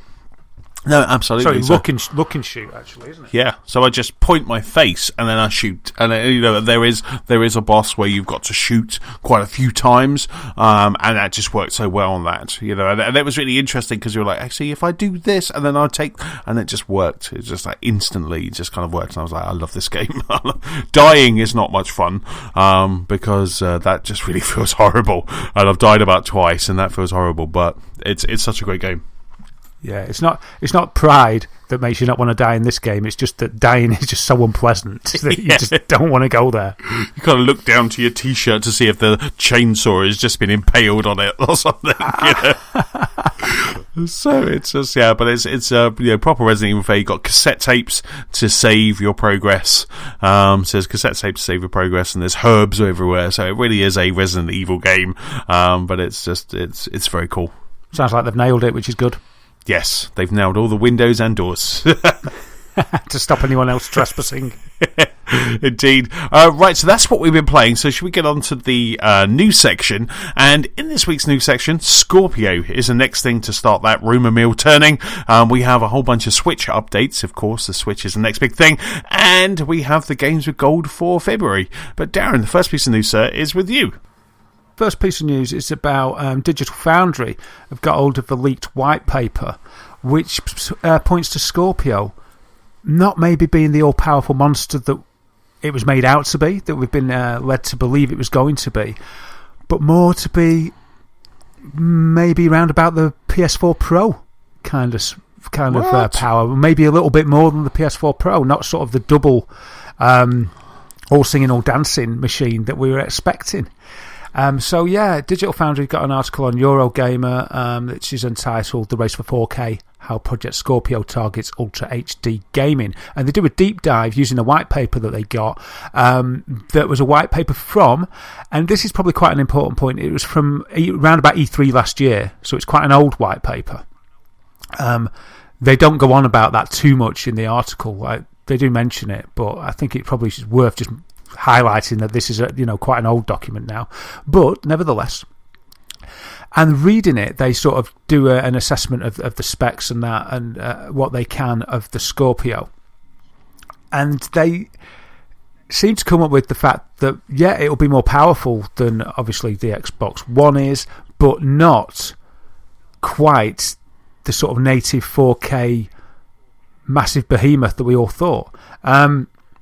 One example in the article that they mentioned, they say an interesting metric shared by Microsoft is that an unnamed first-party title running at 1080p sees the number of pixels processed on the Scorpio to be increased by a factor of 3.5 times in the leap to 4K, but not the 4 times leap that you would assume.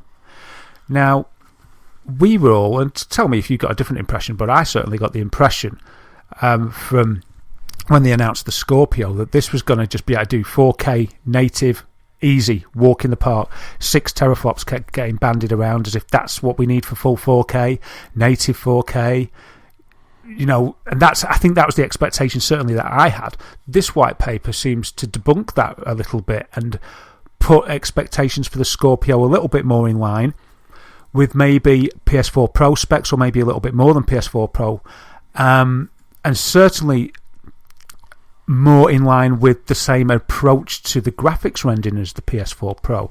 And what I mean by that is not native, using these different techniques that we've been talking about from Sony, techniques that are akin to the checkerboarding technique that they're using, all different ways of getting a better resolution that looks nice on a 4K TV, might not even be discernible from native 4K. May look absolutely beautiful and amazing like a lot of the PS4 Pro stuff does, but ultimately not quite the 4K we were promised. Wow, that's really interesting because, on Friday night, as I was saying earlier, on Friday night we were playing Forza, and there was a couple of us playing on Xbox One. Those 2 of us were playing on Xbox One S, one of us was playing on Xbox One, and Manny, friend of the show, Manny, he was playing on his PC, so he was getting 4K. And, we talked about that, that's what Scorpio's going to give us. It's going to give us that kind of new shiny, and then that's what I was really hoping, that it was going to do something like that it was going to be able to kind of take something as gorgeous as the next Forza. You imagine the next Forza Horizon, kind of in, and give it to us kind of in native 4K. That was my hope for the Scorpio. That was what I thought we were getting. It was all about that. It's like, it doesn't matter that PS4 Pro, that's early, so we can have that now, but we'll get our sort of, that's the half full pint, but we'll get the full double cream pint at the end of the year with 4K Scorpio. That's going to be a massive leap. But it seems, if this paper is to be believed, that it's not quite going to be that. It's going to be a bit more of the same, really, of this kind of half measures, middle measures thing. And I suppose to some degree you can understand why, because they've sworn that they're going to keep parity with Xbox One anyway. Yes. So how could they? I mean, me and you, I'm with you on that one. I was thinking Scorpio's the Messiah, can't wait. Just that's the console I'm looking forward to, and everything else is just kind of like good, but just treading water until this brilliant Scorpio comes out. And now it's kind of like, it's going to be a bit more of just what we've got, really, just extending the same. And if it is the same, Sony have got a massive lead because they brought it out. It'll be a year earlier that they brought the Pro out, if they are going to be similar. So it's saddening. It is, because that white paper that Digital Foundry was sent, that actually does state, doesn't it, that all games for Xbox One have to be forward compatible for the Scorpio. So that means there should be no game that is just a Scorpio game, and that's the kind of the way that I read it. So whether it's just kind of like worded that way, I mean, obviously we will find out at E3. Phil Spencer's already started talking about Scorpio on his Twitter feed. He's already said that he got to play with the first build of Scorpio the other day, and he's very impressed with it. And he was congratulating the team. So it's already kind of it's coming. It definitely is coming. And I thought that Scorpio was going to be the next Xbox. I didn't think it was going to be like an Xbox One S Pro. I thought it was going to be, an Xbox. I thought that's my prediction for Scorpio, was that it will be the next gen of console, and that this gen is a very short, great games in it, but a very short gen, and they have now gone, if you want to future-proof yourself, then the Scorpio's the one for you, and here's Crackdown 3 running on it, and you can only play it on the Scorpio. But I think I think that all of that is wrong, and it's really interesting to hear. And I listened to the Digital Foundry, kind of listening to them say, well, this isn't as strong, or I think there's a few things that obviously make it a lot faster and a better processor, but it's like I really thought this would just blow the Xbox and PlayStation 4 Pro kind of out of the water. Yeah, I mean, I was expecting when we first heard about it, the sort of the 6 teraflop that kept getting bandied about, the power that they were looking at. And I remember doing some sort of researching about my graphics card and thinking how many teraflops is that? That can push 4K 30. But it's an experiment, and saying, crikey, if the consoles can do that, then the graphics cards are getting to be a waste of money, because if a console can do it with everything boxed in for this price, then they're brilliant. And so, yeah, that's just sort of what. So I was expecting this to be some kind of powerhouse, because they were saying that. They were like, yeah, that's what we're aiming at, is native 4K. I'm sure I haven't found a quote, but I'm sure there's quotes like that out there. But also this article makes an interesting point, and it says that while from what they've seen on the white paper, why it says that a 4.5 times boost to compute power, which is what they're saying it would have on the Scorpio, means that the 1080p engines would fit nicely, they'd scale nicely to 4K, and that would work on Scorpio. They're saying that's great, but they say the trouble is, actually on the Xbox One, not many of the games are 1080p. The majority are 900p. Mm-hmm. So instead of back to that again, aren't we? So if you're going to say 4K, it's resolution, isn't it? But yeah, it's all back. It's all back to lumping the Kinect in with with the flipping Xbox One and not spending the money on that extra computing power, I'd say.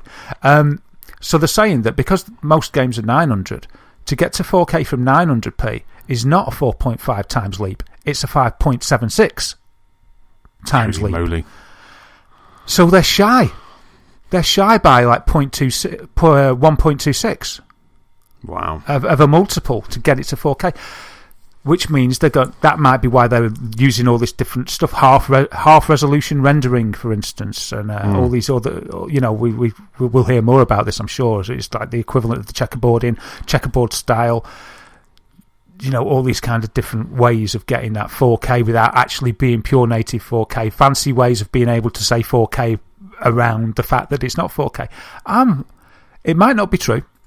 It's an old white paper, but it's hit the news, and like you, I'm disappointed, because all I thought about the key moment for me this year, really, regardless of games, is kind of like, the Scorpio is coming, it's going to be amazing, it's going to be so powerful.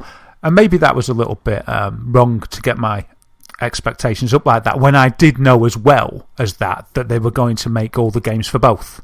Yeah. So maybe I should have been tempered with that. But, it's kind of like, yeah, but it'll be rubbish for you, and I'll have it on the Scorpio, and it'll be amazing and stuff. But maybe it's just going to be a little bit more tempered than that. So just food for thought, isn't it, really? It really is. I wonder if Scorpio's kind of niche will be, its kind of killer factor will be the fact that you'll be able to pull out the graphics card and replace it with another one, or kind of add more RAM to it or change things. I wonder if that's kind of what it kind of goes against, obviously, this kind of iteration, because if you think about it, we would have had, in the space of 5 or 6 years with Scorpios out, we'd have had 3 different SKUs of an Xbox. So it kind of goes against that. But at the same time, something like that would be quite cool. It's like, okay, out of the gate, this is going to do checkerboarding, but, in 6 months' time, you'll be able to just pop this out, pop a new one in, and you'll get 4K or something like that. That would be pretty cool. It'd depend on cost, wouldn't it, for a lot of people, because they'd be thinking, oh, right, are you just trying to sell me might this? Might as well buy a PC. Yeah. But also, and also that PC argument, well, maybe not, because PCs can add up, I mean, if this could be 4K, it costs a lot for a 4K capable graphics card. Probably very close to the cost of what the Scorpio will be. Though, if this white paper is true, the Scorpio may not be as pricey as we thought. Maybe it won't be tipping $499, £500. Maybe we're looking at more Xbox One original price, around about $399, something like that. But what was the point I was going to say? Oh, yeah. But what you say about it being modular and being able to upgrade, say, the graphics unit at a period down the line is fantastic, right? I think that's awesome. But what would worry me, again, is the fact that it's still rubber banded to everything that comes out on Xbox One. Yeah, and I'd be thinking, yeah, Demon. You said that, and I was like, yeah, classic. You get like the equivalent of an Nvidia Titan X, and your console's just getting better and better. And then I thought, but they're not going to you're not going to be allowed to get the full potential out of that, because there's going to have to be parity for the legacy system. It's going to hold it back, isn't it? I wonder how long the legacy system will hold it back. I wonder how long it will be before they cut that string. Exactly. You've only got you'll have one E3, like this E3 will be Scorpio's coming in November. It's going to do this, this, and this, but all those games are going to be compatible. Here's a couple of new games. Don't worry, anyone. Yeah. Yeah, here's Sea of Thieves. Here's the next Halo game, or all of that. It looks fantastic on Scorpio and Xbox One and Xbox One S. But then fast forward to 2018. E3, they'll be saying this is exclusive to Scorpio, or this is exclusive to Xbox Next Gen, whatever it's called. But you have to. I think we raised this point way back when the PS4 Pro was announced. You have to feel sorry for the likes of like Ubisoft or someone like that. This Christmas, in Christmas 2017, when they bring out Assassin's Creed, they've got to bring out Assassin's Creed for Switch, PlayStation 4, PlayStation 4 Pro, Xbox One, Xbox One S, Scorpio. They've got all of these different benchmarks that they're going to be hitting. I guess it's similar to kind of PC development now. Yeah, they've got the work cut out for them, haven't they? And it'd be better if there was just sort of like one universal platform that was contained within all these different boxes, and then, like you say, like a PC, depending what power you've got, you get more. You can just ramp it up more. Yeah, it's a shame. It's a shame that like PlayStation and Microsoft didn't just start. Like, if you bought a PlayStation now, it was a PlayStation 4 Pro. If you bought an Xbox now, it was an Xbox One S. It's a shame we still have those older SKUs. Like we have the PlayStation 4 Slim. It's a shame we still have those older SKUs. It's a shame that they didn't, at that point where they released the S, that was the only console you can buy now. And then that starts kind of just moving the market on, and you get. It's all right for me and you saying that, but I think you'd get a massive outcry from all the people that. But why would you? Because if you have the PS4. Yeah, but if you have a PS4 and it's not broken and everything's okay, that's fine. But at that point, maybe when you drop it or it breaks or you want to get the next one, that's when natural you buy wastage sort of thing. Exactly. Yeah. Or at that point, you haven't jumped on the Xbox bandwagon because you've been waiting for some killer titles. Sea of Thieves comes out and you go, I want some of that piratey goodness. So you then jump and buy an Xbox. But instead of going into game and seeing an Xbox One or an Xbox One S, just the Xbox One S is just the way to go now, and then they're kind of just naturally just nudging the evolution of these consoles on. Yeah, I agree with that. I think that'd be a good thing, because Xbox One S is only, you pick one up for £200. It's not nowhere near what the price of the Xbox One was when it came out. You get a lot more in the package, with your UHD Blu-ray player and things like that. Yeah, that'd be pretty good. I don't know why. I think you make a good point. It's like the 360 Elite, wasn't it? At one point, you couldn't no longer buy a non-Elite. That just became the standard SKU. And every Xbox 360 had a HDMI cable or HDMI. Maybe they do work to that, but it's too early for them to discontinue the PS4 yet. Though we would have heard, wouldn't we, if they'd have stopped the hardware? They've only just stopped making the Wii U, haven't they? Like a week or so ago, stopped manufacturing the Wii U. But yeah, there's so much we could get into here. Like you say about upgrading the graphics card and stuff. I just love that idea so much. It's just so cool. But like you were saying about, all of a sudden there could be an announcement, and they said, I suppose they'd have to say, sorry, just going back to that, I just found it really interesting. It's like at E3, there'd be one E3 and they say, right, this upgrade, once you go to this upgrade, you break from Xbox One. Yeah. And then it becomes its own thing, sort of thing. And then there'd be sort of, if you don't want it, if you still want your parity, don't upgrade. And if you want to go to the next console, buy this component. But I don't know. Because I'm sure is it confirmed that it will be modular like that, or is it just a rumour still? No, it's just a rumor still. But I mean that ecosystem or that evolution happens on PC. It happens on mobile phones, iPads, because you get to a point where your PC can no longer run that game, or your iPhone is not compatible with this new app. Because they're only going from an iPhone 6 onwards, and you've got an iPhone 5. It's that. So that happens in all other tech. It does, but then again, that's a big selling point that consoles have had, hasn't it? One of the reasons that people love consoles is because for a fair amount of money, not a massive amount of money, you can have a console and you can feel safe that you're going to get a lifetime of games, and a lifetime could be anything from, say, well, we did think probably 4 to 7 years, say. You're going to get a good amount of years with this console without having to worry about that. And that was part of this. I think that was part of the attraction with consoles. No messing about, easy, plug and play, none of the bother. And it is, you say that, and that they're nice things, and you're right. That's coming more into line with tech. So it's as if consoles have been too traditional. And I'm conflicted there, because on the one hand, we debated this when PS4 Pro and stuff was announced. On the one hand, it's like, it's great because you're getting you're getting that extra oomph. On the other hand, it's kind of hard because you can't see the full benefits of the oomph, because it's going to be pared back to the legacy stuff. On the other hand, you kind of wish they'd just leave it alone and bring out a whole new one. On the other hand, how many hands have you got, man? I'm turning into an octopus, mate. You've been playing Fallout too long. You've now radioactive and you've got 8 hands. But you're right. I'm very interested to see. The 1st of March, Horizon Zero Dawn. That was the poster child for PlayStation 4 Pro. That was the game that they were showing when they announced PlayStation 4 Pro. That was the one that they were showing at that event. So I'll be really interested to see what happens there. I'm sure there's going to be lots of comparison videos, both on Digital Foundry, IGN, etc., that will have a comparison between like PlayStation 4 and PlayStation 4 Pro. So that's going to be an interesting one to see, because I really think that it's kind of it's a first party Sony title, and you kind of have a feeling that they've been close to that development of the Pro. So hopefully, if you're running a Pro, you get that little bit. You get a bit of a better game for Horizon Zero Dawn. I want to think you get more than a bit of a better game, because I'm with you there. I think that's the cut-off point. For me, is when that comes out and we see it and we're going to be blown away and happy we bought our Pros, because I don't really want to feel like I bought my Pro for a wheeze. I didn't just buy it because I could. I bought it because I was sold on a promise of a better experience. If I'm honest, I mean, and I haven't played many 4K games on it yet, so there's that caveat here. But there's nothing that really makes... I've sort of bought it in preparation, if you like. That's why I've got it. I'm ready.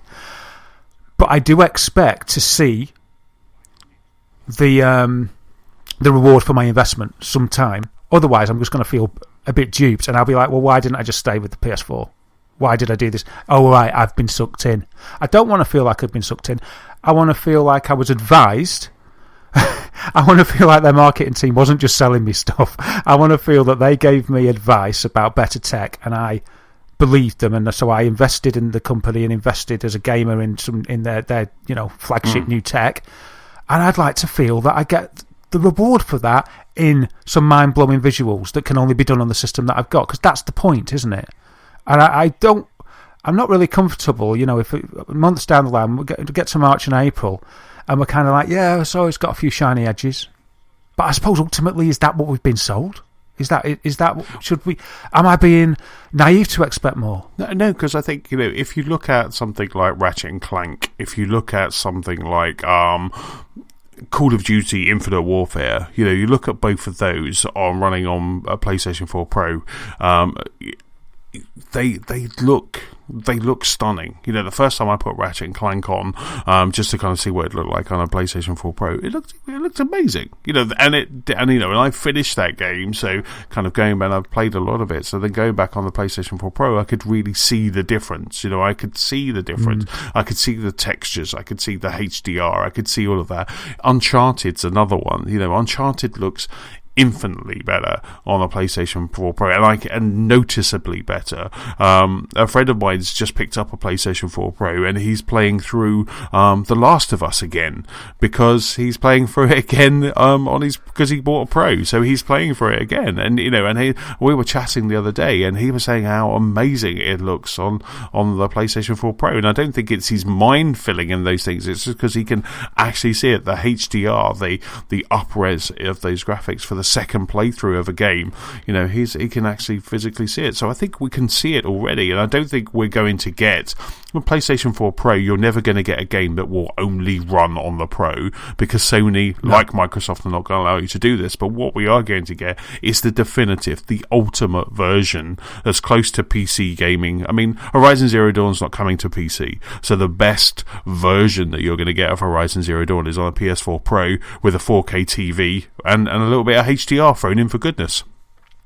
A little sprinkling on the top. Well, you've put my mind at rest. And you're right, they never promised. This is the weird thing. It's sort of like, you promised these extra bits, which sound amazing, but also, and rightfully so, it's promised parity with the others, which I think is a good thing as well, because otherwise just forget this and just release the next one, you know what I mean? It's just an interesting time. I'm adjusting to this new upgrade their cycle. I'm not used to it. Well, no, exactly. I think, and we have debated this point before, where and I'm firmly with you with the PS4 Pro, the Xbox One S, not Scorpio, but the Xbox One S and the PlayStation 4 Pro are the consoles that we should have had for this generation. They absolutely are. And the Switch should have been the Wii U. Absolutely. So it's all got higgledy-piggledy. Exactly. On the 4th of March, when I look at my gaming consoles and I see my PS4 Pro, Xbox One S, and my Switch, that is how the generation should have started. You can go back to 2014, was it? And you can think that's how exactly as it should have been. That's exactly what it should have been. So yes. Yeah. So anything else from that Scorpio white paper? I guess what we're taking from this is temper your expectations. Wait for E3. See what Microsoft come out with. I'm sure they're going to wow us, and I'm sure the great thing about Digital Foundry, and I do love Digital Foundry. The great thing about them is that they really do kind of break that stuff down, and they make they're so thorough. They are. They make all that nerdy stuff understandable. So, they got the stuff we haven't got. I mean, like when you were saying then about seeing the difference, we would if we could, but we haven't got a lab. We haven't got a lab with everything side by side. We can't drill down into that amount of detail. Digital Foundry, they have the tools. They have the technology, don't they? They've got the people. Richard Leadbetter's awesome. Yeah, he's a clever guy. He really is. So everything he says is like gospel to me. It's like Digital Foundry, right? Okay, that's gospel now. I just sit there swooning at him in those videos, going, "Oh, you're just amazing." I love that you know the difference between. You can see the difference between 30 frames and 60 frames just with these magical eyes. Tell me more about bloom shading. Yeah. I never knew. It could be so simple. Richard. Lull me to sleep, Richard. I listen to his books on tape so I can go to sleep. You wake up like a knowledgeable powerhouse. Yeah, but yeah, I think you're absolutely right. So let's temper our expectations. Let's forget about Scorpio being this all singing, all dancing, wipe the floor with 4K, easy, and then what sort of box. Yes. And let's just get more realistic, start expecting it as more of a PS4 Pro kind of incarnation for Xbox. Xbox One S Pro, that's what we should be calling it. Xbox One S Pro 0.5. but and let's see, hopefully we'll be surprised maybe. Well, exactly, because rather than disappointed. If we build it up in our heads and we start seeing that this is going to be just everything, and it's going to have VR and it's going to have a toaster built in the back, and we start building it, so when Microsoft come out on stage at E3 and go, here's that new thing, what happens is everybody rolls their eyes because it doesn't match that thing that they were making up in their head. So if we just accept the Scorpio's coming out, it's going to be a new powerhouse, it's going to do something with 4K, and then just ease into that, wait for E3 and let them wow us. Yeah, and then we'll be watching it and we'll be going, Scorpio. Oh, they did it. High-fiving each other, going, I want one of those. When can I pre-order on Amazon? Wow. Oh man, that'd be good. So the next piece of news is with me, and this was a really good one. Polygon run an article this week basically saying that Sony has announced plans to sponsor a boot camp for girls who want to work in the games industry or in technology. So it's a 6-week session that's being held in Liverpool for local girls, so any girls in Liverpool aged 11 to 14, and it's being organised by a company, by a group called Liverpool Girl Geeks. So I just think this is amazing. So it basically, they're hoping to attract about 400 girls, and there's various courses and there's various programs. So Sony have kind of heard about this, and they're kind of getting in, and they're going to be sponsoring this event. So they're going to be helping this event along. And there was a quote on the Polygon article. There was a quote saying, "There is a gender imbalance within our technology sector," says Sony's Michelle Tilley. "We need to take action now to ensure a more balanced and inclusive industry for the future. The games industry is an amazing place to work, and we should actively encourage young women to join it and be inspired by it and to achieve their dreams." And I just thought this was just fantastic and worth a mention. I'm going to put a link in the show notes to both the Develop article and also to Liverpool Girl Geeks as well, because I just think, hey, this is just fantastic. It's a great organisation, and this boot camp, just getting kind of girls and getting them interested and making them realise that it's not an all boys club, that because we need both genders in the games industry, and not just in like marketing or PR, but developing. We need them there, because then we get better games. Women we need that female creativity. We really do, because otherwise we're just stuck with first person shoot 'em ups. So we need the creative side and that comes from a mixed gender development team. When you see a lot of Vidocs, when they show you Call of Duty, or when they show you the next Gears of War being built, unfortunately, when you look around that studio, it's just full of guys, and we need that female influence in there. So I'm all for someone kind of grabbing on, and I salute Sony for kind of hearing about this and sponsoring this as well, just to kind of help these girls. So they reckon it's going to attract about 400 girls, and it's for local girls in the Liverpool area between the ages of 11 and 14. That's a really good shout. Admirable work. And I was thinking about this. I know that we had a little chat about this before, and I got confused because I was thinking it included marketing and PR and all the rest of it. But when we're talking about just sort of the tech side and the dev side, I was thinking back, because I worked at a developers for a while. And I never thought of that. I'd forgotten about it. And in fact, I visited a few. It's all coming back. But the developers that I worked at was all guys. There was not a girl there. Yeah. And because it was games, you're right, this was 2001, it seemed normal. It's just like, yeah, okay, I didn't even bat an eyelid. But I hadn't worked anywhere apart from in the games industry at that time. Now, if I'd worked in the sort of, in inverted commas, somewhere normal before, I would have probably seen the difference. But after then, when I just did normal IT for a big publishing firm, where I met you, in fact, sir, there was a much more diverse workforce. But I tell you something, in the IT department, it was mainly men there as well. Yeah, mainly men. And there were actual initiatives for women in technology that went ahead. Because, like, my small team that I started in, there was probably about 7 of us. Actually, not a bad hit, actually, because there was 2 girls and a lady manager, actually. So that's not bad. But when you got above that desktop support tier into the infrastructure, the network team, the server teams, projects team, that was pretty much all guys. We're talking about 20 to 1. Yeah. So there is definitely a big difference there, isn't there?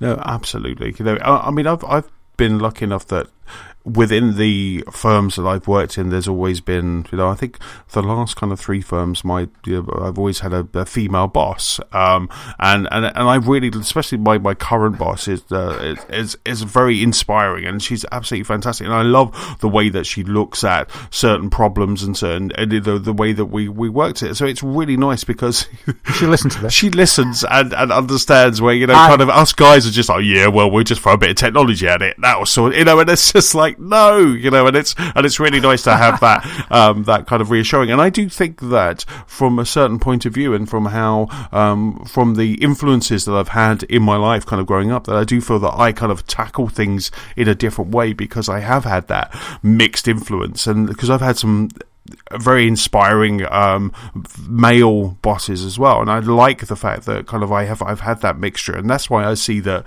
kind of getting a mixture of both guys and girls in the gaming industry, especially as this industry develops and we start pushing the boundaries, as we've seen games do. Life is Strange is one of those, and kind of crossing from different genres. So we're not all about first person shoot 'em ups and sport games. So we're about those different games. I'm just really enjoying that, and I just kind of can see where my life is now to where the games industry could be if we can just convince girls that it's not an all boys club, and again, like my professional life and my personal life, I've always been surrounded by girls who play games. My sister, she played games, she had Master Systems, and she was always kind of playing games. My wife has been playing games since, for I won't say how long, because she'll kill me. But that was close. Yeah, exactly. But I remember the first time I met her, we were talking about Zelda. We were talking about the Ocarina of Time. And we were kind of talking about that, and it was just like, and then it was like, wow, you play games, and that's how everybody treated her. It's like, wow, you play games, and gamer girl, wow. Yeah, exactly. And that shouldn't be it, because and I'm really seeing now, because of iPhones, because of iPads, and because you're seeing more and more girls going, actually, there's some good stuff in there. You aren't all first person shoot 'em ups and sport games. There's some really good stuff in there, so I'll jump in. I think I've said on the pod previously where I had convinced my manager, because she was very much like, oh, my son plays PlayStation, and whenever I go in his room there's shouting and screaming. And I said, oh, why haven't you played Life is Strange, play Everybody's Gone to the Rapture, and have a look at these different games and see actually what gaming is. It's not all Call of Duty. It's far better than that. And so anything like this just brings those people in, gets them excited. Anyone, but it's just fantastic. Yeah, definitely. So I'll stick a link to the Liverpool Girl Geeks website, where they actually have a apply now. So if you're in the Liverpool area, have a daughter, have a sister, you are 11 to 14 and you listen to the podcast, then apply, because this sounds like it could be very inspirational and great fun. Yeah, get involved, and if you are female nowadays, with that sort of tipping of the balance, too much male, it gives you more of a chance, doesn't it? If you're a gamer girl, want to get in there, it's going to give you the edge. You're going to be more desirable for the industry, because they're going to want more ladies in there to even it out. Yes, indeed, and the more girls that we have playing games, the less abuse they'll get, the less when they're playing online, like Nicola forever gets invites because they realise that she's a girl, so she plays online, and I play online with the same people, I get nothing, but she gets messages and messages from these guys, and it's just it's a scary place. So we need more women to balance it out. so absolutely. Right, next piece of news, sir, is with you. Okay, yeah, it's my little Switch corner. Welcome to Nintendo Switch Corner. A few pieces of news for us to digest. What was that? Were you saying at me? No, I was going to say, how are you feeling about the Switch this week? We don't have to go into that, though. No. Just listen to last week to our very good debate about the Switch. Yeah, I'm gonna pass on that. Okay. I'm not gonna so let's talk about the Switch in a positive, as positive as we can. First of all, there's been announced that matchmaking and multiplayer on the Switch won't be done on the Switch itself. It'll be done on an app. What? That you will use. Yeah, not just on an app on your phone.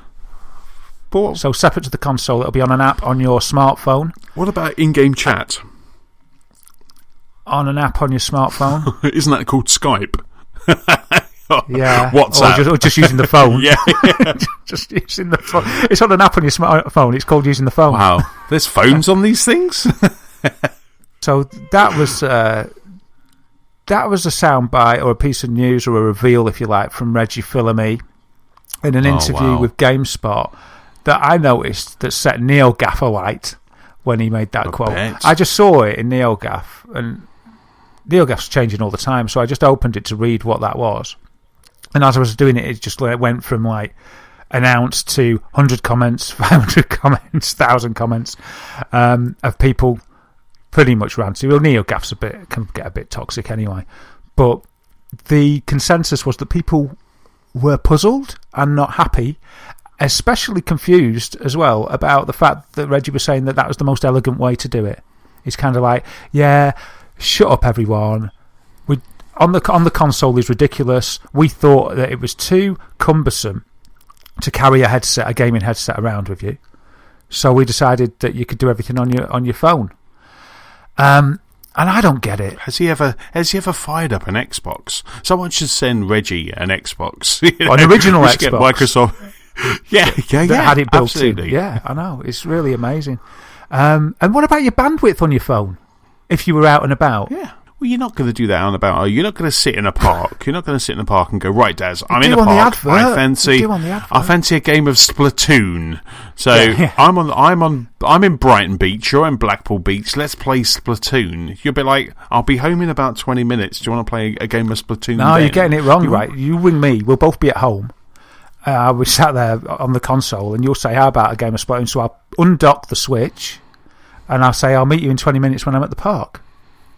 And I'll run down the park and set it up, and I'll get my phone out, and then I'll be set. At midnight.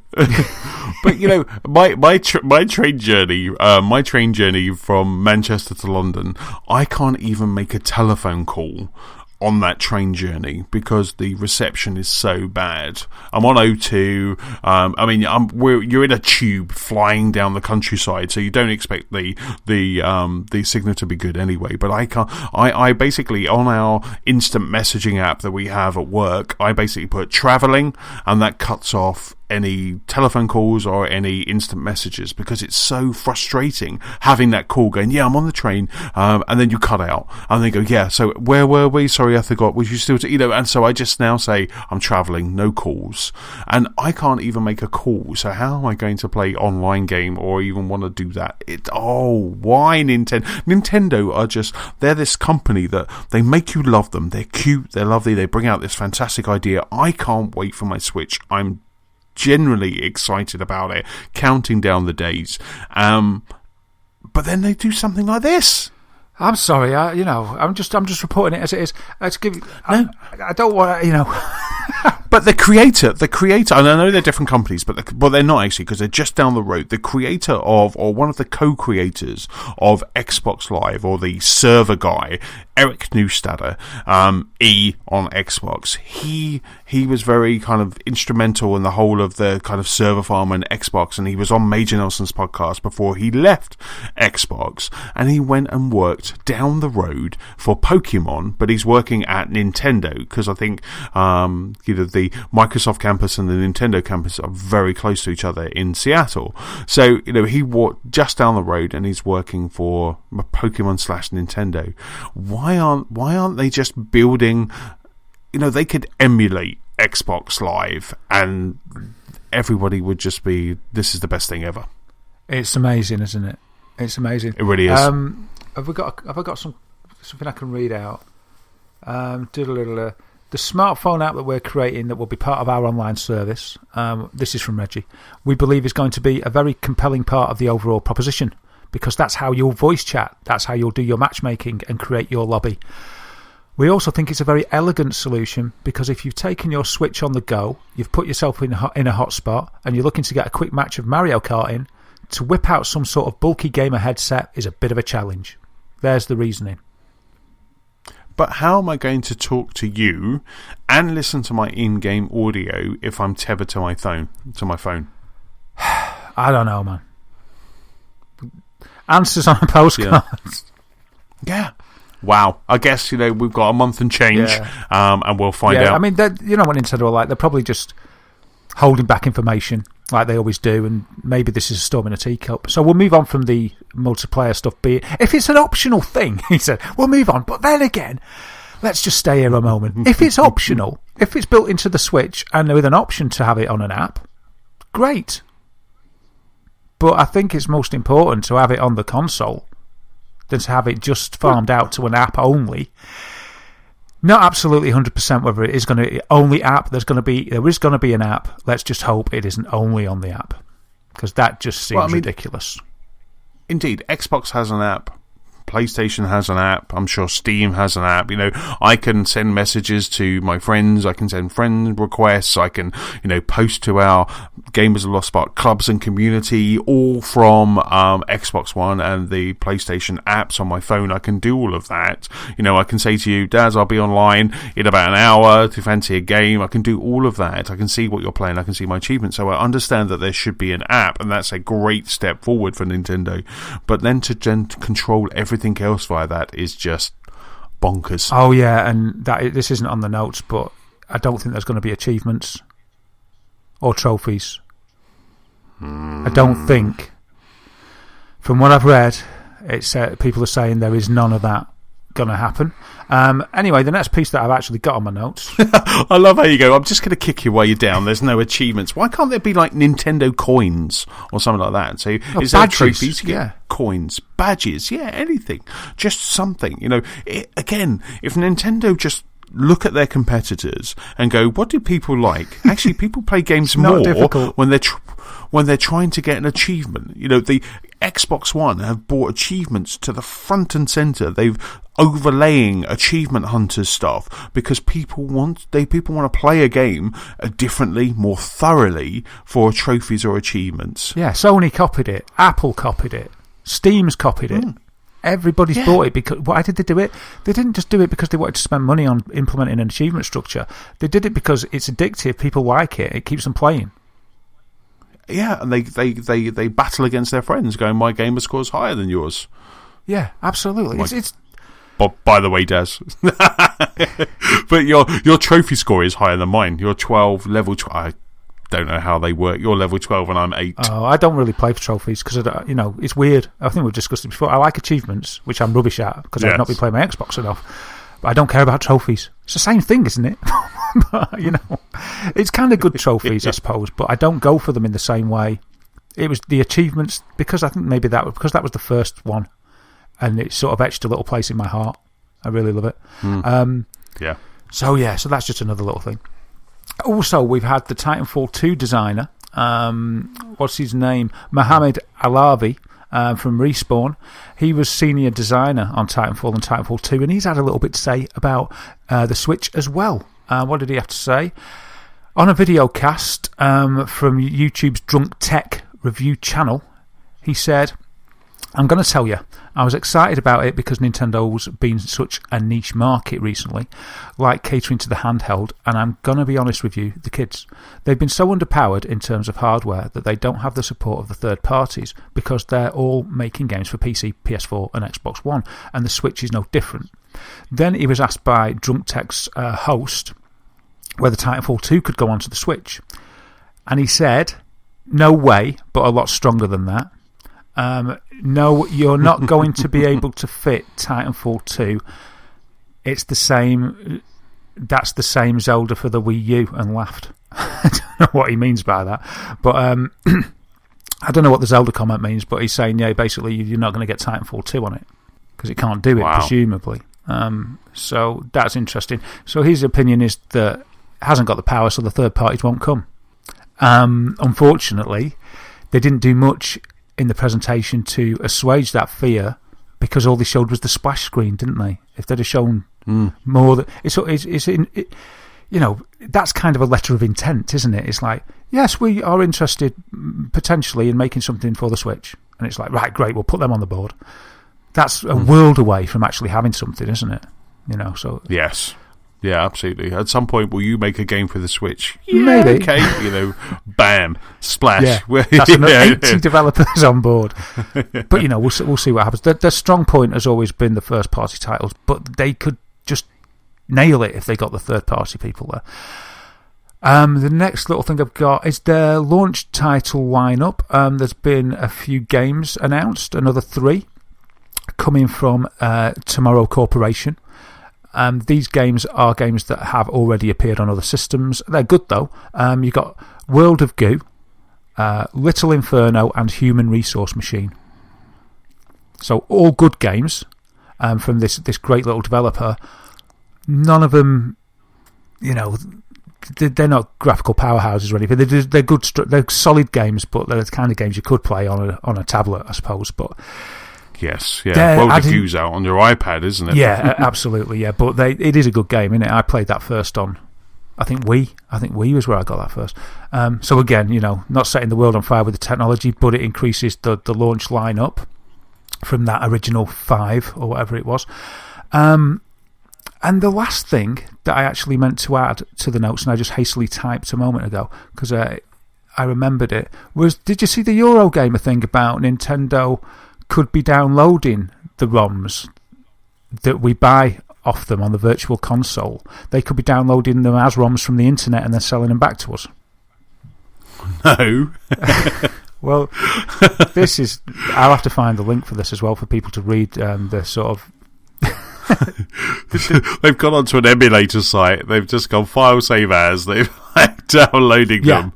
Yeah, wow. Yeah, you laugh at this, but it's apparently it's looking very true. Nintendo's denied it, but I think I saw this on Eurogamer, and I think it was Chris Pratt who was talking about it, or Chris Pratt.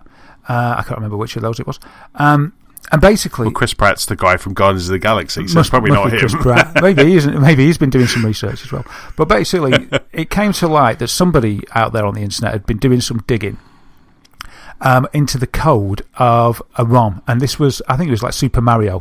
And they looked at the code of the ROM that was downloaded from the virtual console, using like a homebrew Wii or something to have a look into the hex code, and they found a piece of hex code that was a particular string that would only be there if it had been created for an emulator. Right. And this had been bought from Nintendo's store, this ROM, yeah? So they thought, that's weird. So they started researching it, compared it to an actual ROM off the internet, and the code was the same. So they got in touch with the guy that created the sort of first or the second Nintendo emulator, and had a little bit of a chat about the technical side of creating a ROM and what goes into it, and whether this could be a coincidence. And he came back with basically that could not a coincidence. If they match, it seems to me that they've downloaded that ROM off the internet. Wow. Now, you sort of can say, does that matter? Because you're still buying the game. But it's kind of it's the hypocrisy, I think. Because Nintendo have always taken a very strong stance on emulation, saying that that's piracy, whether you own the game or not. So if you own the game and run, you've got it in the basement and you just want to not dig it out of the basement and you play on an emulator, as far as they're concerned in their terms and conditions, you shouldn't be doing it. It's piracy or theft or something really bad like that, even if you own the game. Yes. And if they're taking such a strong stance on that, then surely they should have the wherewithal to have created their own ROMs to sell everybody on the virtual console. I mean, I haven't followed this any further, but could it be that every single game that they're selling they've just downloaded from some ROM site? And could it even be that the way that you're playing it, they downloaded an emulator that was made by somebody else and just sort of repurposed it for themselves? I mean, I don't know. Oh my goodness! I'll be able to play Ni no Kuni on there. Yeah. But the tag matching that is just like, wow, it's massive indicator that it's like, oh, whatever. I mean, I don't even know how they do it. They might outsource it to somebody else, and they just thought, oh, this is easy. I'll just get it's all there on the internet already.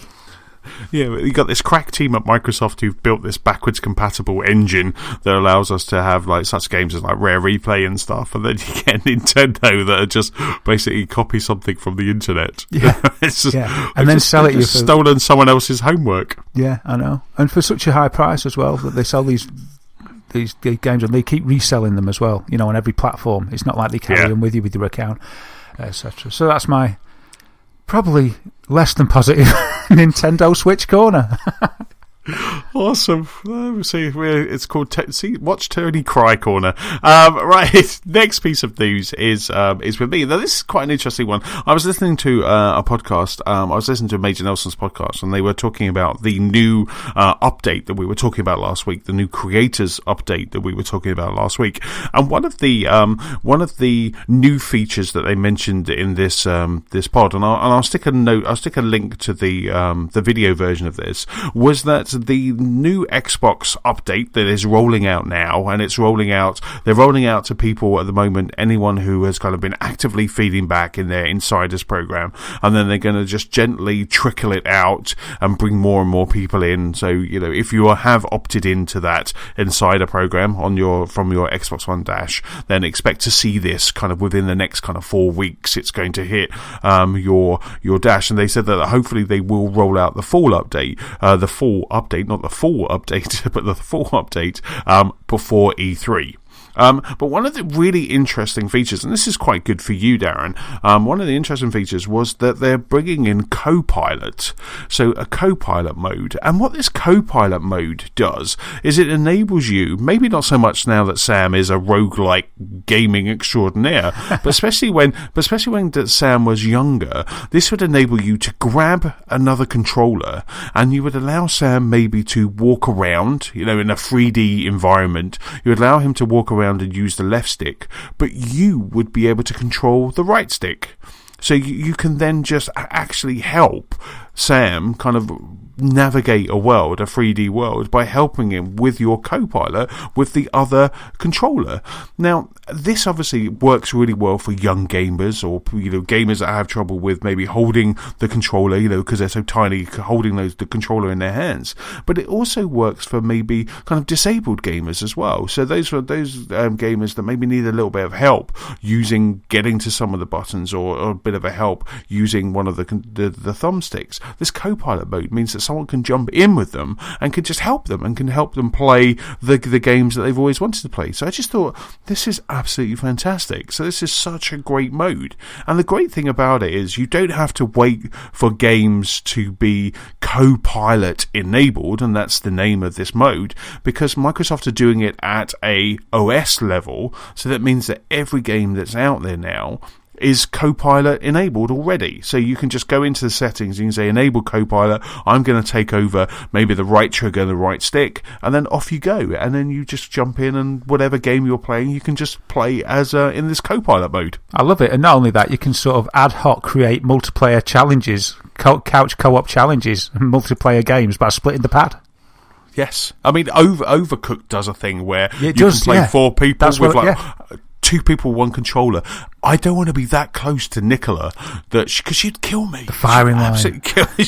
Yeah, I'm like, when I'm over the other side of the sofa, I'm at safe distance from any arm punching. But yeah, I just think this is such a great addition. And this, like I say, it's rolling out now to people Insider, and it should be. They said that it would be out before E3. It's really cool. And yeah, I did actually create something like that where I shared the pad with Sam when he was about 3. He was playing Marble Blast Ultra on the 3, which was a 360 backwards. It was on the 360. It was before Xbox One, and he loved it. And it was you guided the marble along with the left stick, and you did the camera with the right stick. But he was too young to be able to do that, to do both. So it ended up that he controlled the marble and I controlled the camera. On the one pad, but this would have been perfect. I could have just taken over, and instead of leaning across and him knowing, I like it. It's really good. Yeah. I wonder what made them think of it. They're getting all of these core features and functions. They're getting all of these ideas, or most of these ideas, from the Insider program. So they called out that Insider program. I'll stick another link in, the other one that I always tout.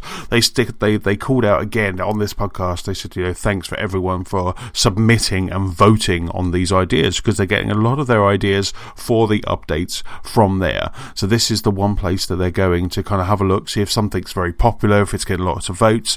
This is where backwards compatibility came from. This is where a lot of functions and features are coming from. The next one is going to be Dolby Atmos. That came from here. They're getting all of the stuff from there. Wow. Oh, it's really good.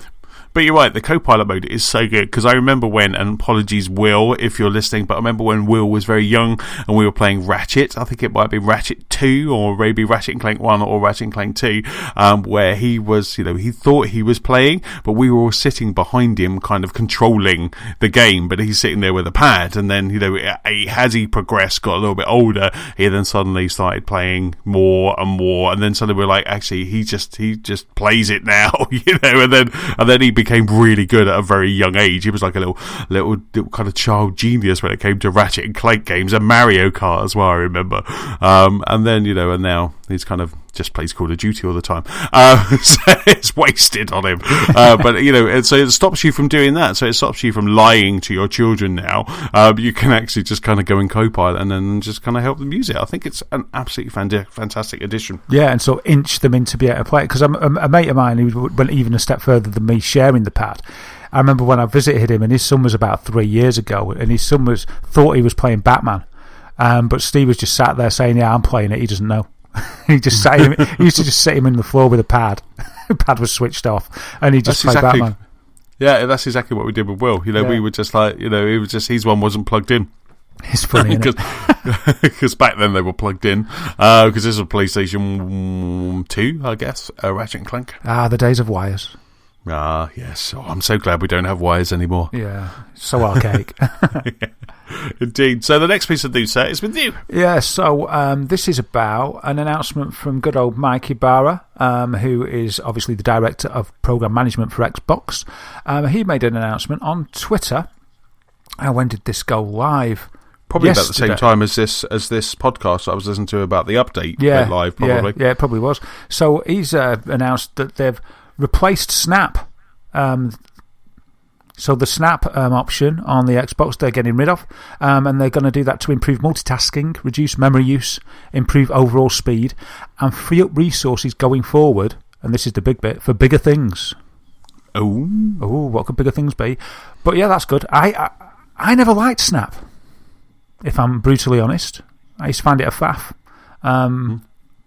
But, other people probably did. I don't know. But they're getting rid of it anyway. I used to like watching something on YouTube and then playing Forza or something like that. So you'd have a podcast, an audio video podcast running, and then in a Snap or the achievements in a Snap, and then there. But yeah, this new update looks fantastic because no longer do you need to double tap the home button. It's like one tap of the home will bring up a guide. Will pop out the guide from the bottom. It looks a lot quicker, looks a lot slicker as well. I can't wait to get that on my console. Yeah, it looks really cool. You're so gamer dexterous you are with all these newfangled Snap modes that you enjoy, watching YouTube and playing a game. I can't do that. I just play a game. I can't do two things. It's a distraction. It's an annoyance. What's this? I can only do... If I'm gaming, I'm gaming. None of these newfangled mixtures of gaming and watching. I'm just so glad that Twitter never came to Snap, because I would just have Twitter running down the right-hand side while I was playing. My screen's 65 inches, so I can easily snap and still get a lot of real estate still on the rest of the screen, so it doesn't really matter. Absolutely, but I still hate splitting the screen. I really do. I bet you could have multi-snap. You'd have YouTube at the top right, and then in the middle you'd have Twitter, and say, I don't know, something else at the bottom right as well. And you'd be doing it all at once, and I'd just be completely dumbfounded by that. Give me a headache, and I'd have to go to bed. You're like, I just want to play a roguelike. They're just going to go off. But another thing that's obviously coming with this update is big integration with Beam. Have you signed up to Beam yet? I've signed up to Beam. I did it at the end of the last podcast. I was so inspired by you. Well done. I'm now signed up. I've put all of our kind of YouTube channels and our Twitter channels and all that sort of stuff in my profile. So I'm Beam/Chessman. Oh wow! I think I'm whitepaper. We'll have to make friends on Beam. Yes, because it just takes my Xbox account, doesn't it? So that's how I managed to get Chessman. Awesome. Yeah, I think I did it online, so it just gave me the opportunity to pick. I just picked whitepaper. Right. Cool. Surprisingly, it wasn't taken. No, surprising that. But no, it's really good. So I've just kind of signed up to Beam, so I can't wait for this update because by all accounts it's like a tap or a double tap, and then it's where you will take a screenshot. It will be like X to take a screenshot, Y to record it, or the menu button to then start broadcasting on Beam. I look forward to your first stream, sir. I'm going to be beaming all over the time. Beaming in more ways than one. Yes, indeed. And then the last piece of news, regular news, is with me, and that is free games are here. It's February's free games are here. So Games with Gold, Microsoft, they always seem to be kind of first out the gate, and Microsoft have announced their free games for February. And so this month we've got quite a nice little package. We have on the 1st to the 28th of February, we have Lovers in a Dangerous Space-Time. Yay! Which I know you and James were telling me I need to play. Yeah, it's a great game. And I haven't. So this is kind of a couch co-op. I'm going to be able to play this with Nicola, aren't I? Oh my goodness me! Yeah, it can get a bit overcookedy. Oh, get on the engine! No, the shield. So you're going to enjoy that together. Excellent. So we've got that on Xbox One. We also have Project Cars, the digital edition, as well, is coming to Xbox One. That's good. And yeah, that's a nice big title, and that's from the 16th to the 15th the 16th of February to the 15th of March. And then over on Xbox 360, and don't forget all of these are playable on Xbox One via backwards compatibility. We have from February the 1st to the 15th, we've got Tales of Monkey Island 2, I believe the remastered edition. Special edition, I think it's called. It's one where you can, by pressing the hamburger button on your Xbox One controller, you can switch between the old and new graphics, similar to kind of Halo and those other games. So Tales of Monkey Island 2 is coming from the 1st to the 15th, and then from February the 16th to the 28th, so just for the month of February, we have Star Wars Force Unleashed. Ah, that's all right, isn't it? Yeah. So it's the first one. I quite like those games. I really enjoyed those games actually. So Star Wars Force Unleashed is coming to Games of Gold and playable on Xbox One. Wow. Yeah, not a bad month. There's been a few consistent quality months here. No, absolutely. I mean, I think Lovers in a Dangerous Space-Time is one that's kind of I've always been close to kind of buying. But yeah, I think they were a really good month again. Last month we had Van Helsing and Killer Instinct Season 2 and The Cave and Rayman Origins, and now this month we've got that bevy of games as well. So I think they're doing well. Yeah, they definitely are. It's been good for 2, 3, maybe even 4 months from Xbox. They're doing well. All not really any dross there. It's all good stuff.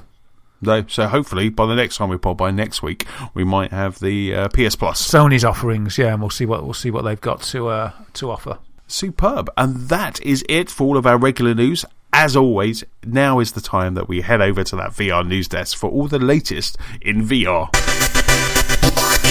VR Desk. Greetings and salutations. Welcome to the VR Desk. Here we are once more. It's due to me being poorly, it's been quite a slow week in VR. the whole world of VR has slowed down for me. But I'll tell you what I know, shall I? How about this? I've been looking around on the news sites, as I often do, every single day of the week. And I've been seeing a lot of negative vibes about PSVR, VR in general, but a lot of it digging at PSVR. Lots of little articles, headline. I haven't read all these articles, but I've seen lots of headlines saying, PSVR is on the decline, Sony's abandoned PSVR is going to fail. Have you seen this out there in your feeds too, or is it just me? No, I haven't seen that at all. I mean, it's quite interesting because, you can't get hold of a PSVR. It's still sold out on Amazon. So, well, where's all this negativity coming from? I don't know. Like numerous sites. I mean, I read some of the comments on one of these articles, one of these naysaying articles, and one of the first comments said, "Sort of, this is nonsense. It's just the same usual suspects. Get one reports a story and the rest will copy it, and so it looks like it's a bit of a storm." And I thought, oh well, maybe that could be it if it's all the same stuff. But I sort of didn't. I didn't click them all and read them to see if it was all exactly the same story. But I've got one of us as an example here, and this is from extremetech.com, with a headline of Sony's silence on PSVR could spell trouble for the fledgling market. And that's the stance that most of these articles are taking, as if like Sony's abandoned PSVR, it's not talking about it. I haven't felt this. It's only these articles, that I've seen in the last few days that made me... I don't even believe it really, but then part of me starts to think, well, there must be some evidence out there. So what evidence have these guys got? Well, they're saying that after a generally positive review and launch, there isn't yet a true killer app. You could argue Resident Evil 7 has got some way to bridge that, but maybe it's not the true killer app, but it's still a full game, isn't it? And they said that basically Sony's gone quiet. They've talked about other things to do with PS4 shipments and stuff and sales, but they've gone quiet about PSVR. And they mentioned the recent closure of Gorilla Cambridge after doing rigs, that they've closed that down, as that they cited that as some evidence for the doom and gloom, as to why PSVR could be being left. Mm-hmm. And then they say there's early evidence that the PSVR sales figures may not have been to the company's liking. They say they're sold out everywhere. They can't get hold of one. So this is right. This is just what they say. I'm with you. I don't know. Because you still can't get them even now, can you? No, you go onto Amazon and they're sold out. They're not available. Apart from if you want to start paying an extra couple of £100. So I'm going to read you their evidence. Their evidence that they're saying that... Who are these people? These are extremetech.com. Right. And they're saying that evidence is that the sales figures might not have been to the company's liking because there was little mention of VR or upcoming VR titles at PlayStation Experience. They say that Sony's Kaz Hirai has refused to give concrete figures because he said... We've always said it's going to be a slow start. Unfortunately, we did produce a lot of units, but we ran out of stock in some retailers. But I think based on reports coming out of the holiday season, we're actually happy with the numbers. One of the reasons we're not talking about the numbers so much is because we don't want the numbers to take a life of their own. And then they also mentioned about Superdata Research that revised their estimate of the VR sales figures, which they did throughout VR, not just from PSVR, but they brought it to 750,000 instead of 2.6 million, which we talked about a few months ago. It doesn't sound that bad to me. This is why we can't have nice things, because PlayStation VR comes out in November. Did it come out in November? Yeah. No, so it comes out in November. There is a bevy of experiences. We've just got our first game. And of course there's going to be a lull. And of course Sony didn't want to detract from their lineup. But there's going to be a lull. Look at the Nintendo Switch. That has 4 games out the bat, and then you've got one a bit later, and then there's going to be a lull until we wait for Mario in the holiday 2017. Of course there's going to be a lull. You can't have games because no one's going to buy them. No. So I play my Nintendo. I play my PlayStation. I play my PlayStation VR at least once a week. I will kind of don it, play it, pick up a title here, there, and there. That's what it is. That's how you play that game. Oh, that just annoys me. Yeah, well, I'll add the link to the show notes anyway for people who are interested and they want to read the full article. And if you just have a look around though, there's a few sites that have a similar message. But I think I don't know. I think it had a really strong launch lineup, one of the strongest. Let's consider it. Let's imagine it's a platform of its own, because it kind of is. Totally. It came out with a fistful of games, man. Loads to choose from. There was that Rigs game, Battlezone, that Thumper, 100-foot Robot Golf, Batman Arkham VR. There are the roller coaster one that's like Saw. I can never Job Simulator. If you look on that's Rush of Blood that you were thinking. That's it, yeah. If you look on PlayStation Store, there's 3 pages of experiences / games for PlayStation VR, and it's getting loads of games that are either already out on the Oculus or on the Vive. And also, it's getting games that are never going to come out on there. It's getting exclusives. It's also getting timed exclusives. Yep. I think it's had a great start personally. You know, with Res Infinite, with Arkham Knight or Batman VR, you know, those kind of games with that Rush of Blood that you were talking about with Riggs, these are all exclusives. If anything, I would say that PlayStation VR is the stronger of the VR platforms. It is. I think it's sold the most. It's probably the one that people are more aware of out of all three.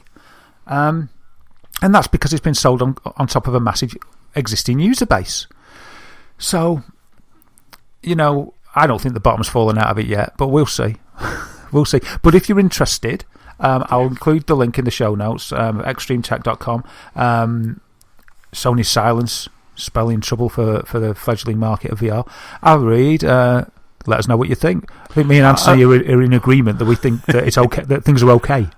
Absolutely. I mean, the flip side of that is I absolutely agree that, you know, coming E3 this year, Sony have a problem because they do need to come out and say VR, VR, VR, VR. You know, they do need to show everyone that they're backing that expensive purchase that we all bought last year. So whether they have their own VR event so they don't detract from all of the cool games that are coming out, or whether they include the cool games with the cool VR games and make sure that they kind of spread that message.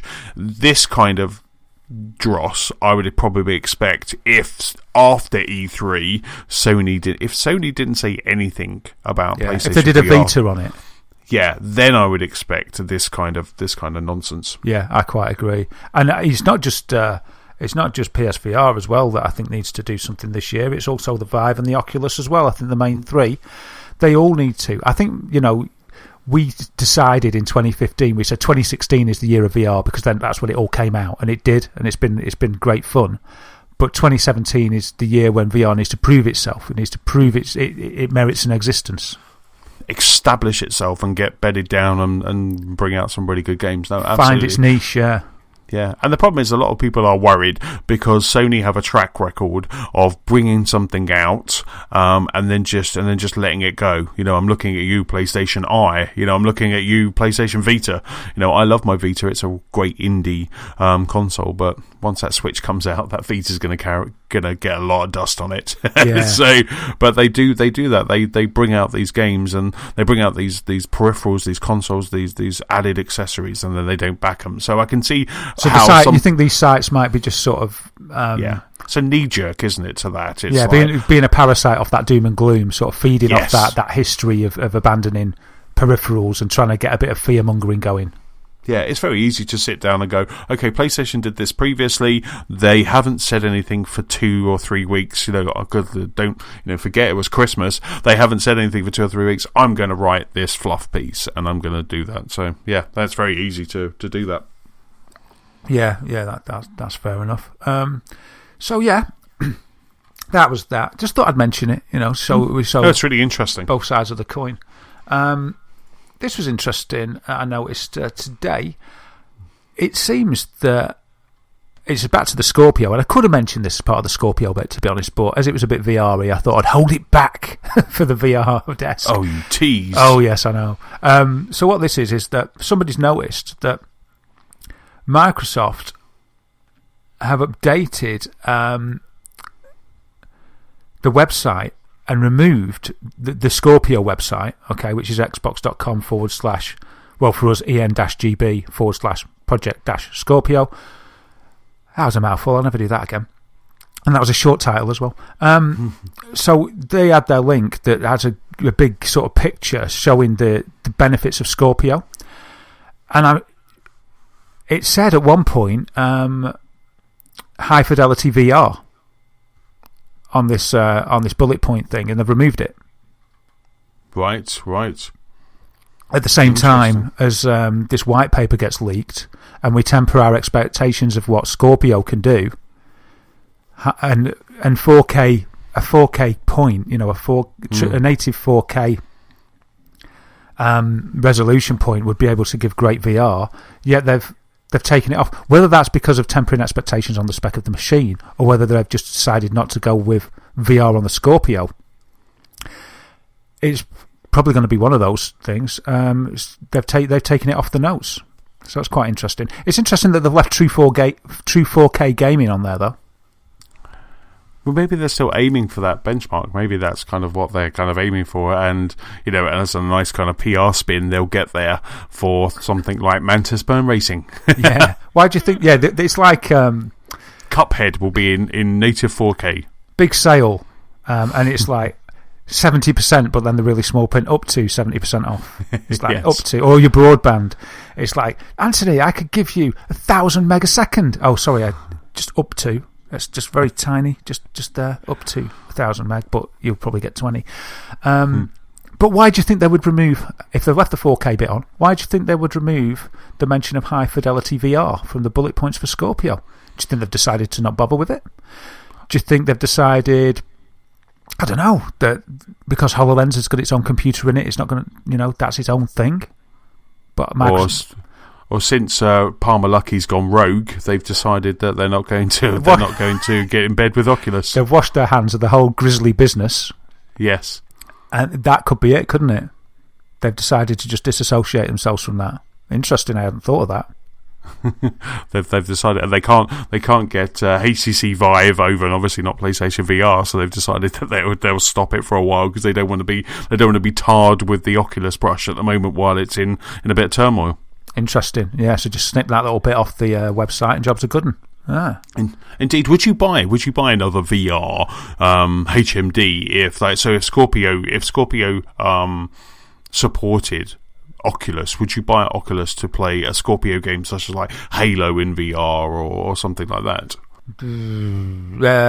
Would it be down to the title? I guess if there was a no, not for the it depends on the money. I'm not going to be throwing another 800 quid at something. Plus a PC. Well, no, but you wouldn't be plus PC because your Scorpio's going to run it. So that's what I'm saying. If you could plug in an Oculus into your Scorpio, would you? If I would have done that, I'd have got a PSVR. I'd sort of decided that I got my Vive. I'm happy with that until things get to really Gen 2. I'm not going to change. Right. But I've not got allegiance to my Vive. I'm going to keep my Vive and I'm going to love it. As the new wave comes out, I'm going to be very interested in the options that are available and make my choice from the games and the hardware on offer, the restraints or lack of restraints with the HMDs. The only way that I'd have two headsets, I think, because I just think it's a bit indulgent to, because I wanted a PSVR and I still kind of do because there's some great exclusive content, but I just think it's just too indulgent to have two headsets. I don't know, I'd feel bad. I don't think it's right. But I could imagine having two headsets if we were talking one VR headset and one AR headset. Mm-hmm. If both, because I don't think both could do both.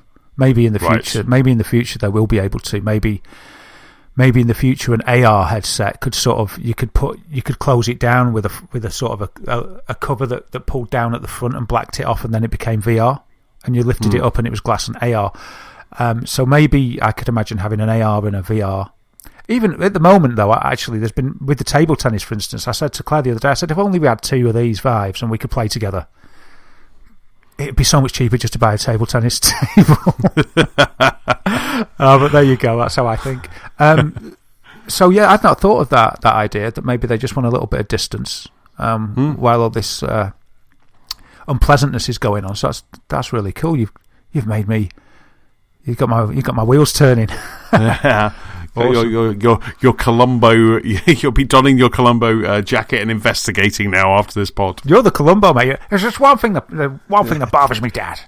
Just one more thing. Got to be that court case. Brilliant. So yeah, that's that. And finally, this my good friend Steve from Globe Gig sent me this link over about the future of music in VR and AR or MR, because they're starting to call augmented reality mixed reality now. So MR and AR are the same thing, as far as I'm aware. VR is virtual reality. Augmented reality. Augmented is a bit complex of a word, so let's just call it mixed, because it's easier. So you've got mixed reality. Anyway, back to the point. This is called VRtify, and to kind of sum it up, it's kind of like Spotify, but a VR version. There's a clip on the website, and I'm going to put this in the show notes. This is well worth looking at the clip. So you've got this guy using this VRtify software. He's got a headset on, and he does some stuff that's kind of boring. You know, things that we already can do, like he cycles through, browses through cover flow and things like that, picks his music and plays it. But then what he does is he decides to listen to the band, watch the band play live. Okay, so he watches the band play, but then he places them in his office on the floor. So he's got them playing, so the screen's just there, and he's just watching them as if they're in the room with him, but they're sort of in a TV screen. Wow. And that's awesome, right? So he's just watching them, and he can size that screen, and that screen is not closed away in VR. It's a mixed reality thing, so he can get on with his work or whatever he's doing and have the band playing there as big as he likes in scale in his environment, wherever it might be. But then it gets even better. Then he likes the guitarist doing a solo or something, and he likes the look of that, or he likes the sound of this piece of music. This is awesome, Antony. He reaches out, and he grabs the guy sitting on the stool playing the guitar, and he puts him in the room with him. Wow. And then it gets 3D holographic. He's there, in the room, doing that bit. The rest of the band are still on the screen, playing away. He's got the guy that he likes doing his guitar bit, or he could be singing a ballad, and he's just sat there, and it's as if he's in the room singing with him. And that's the future of enjoying the music that you want to enjoy. That's so cool. That's so cool. I tell you what was really cool last night. When I finished playing Resident Evil on PlayStation VR, I noticed that the YouTube app on the PlayStation had been updated. So when you go in, if you've still got your VR running, it says, do you want to go normal or VR? So I was like, I'd like to go VR, please. And so you click on VR, and then it takes you, and it has lots of 360-degree videos. Oh, they're awesome. And one of them was Ash. So it was Muse. It was Muse. It was there was a Muse video, and it had you you were right there. You know, you were standing right next to the lead singer of Muse as he was doing his thing, and I was just, and it was really funny because Nicola had said, I showed Nicola, I was like, you got to see this. Don't worry, it's not a horrible, scary mention. And she goes, that would be so cool. You'd never have to go to a concert again. You know, you would just sit there and you would have the concert come to you with a headset. Yeah, absolutely, and that's what these guys are doing.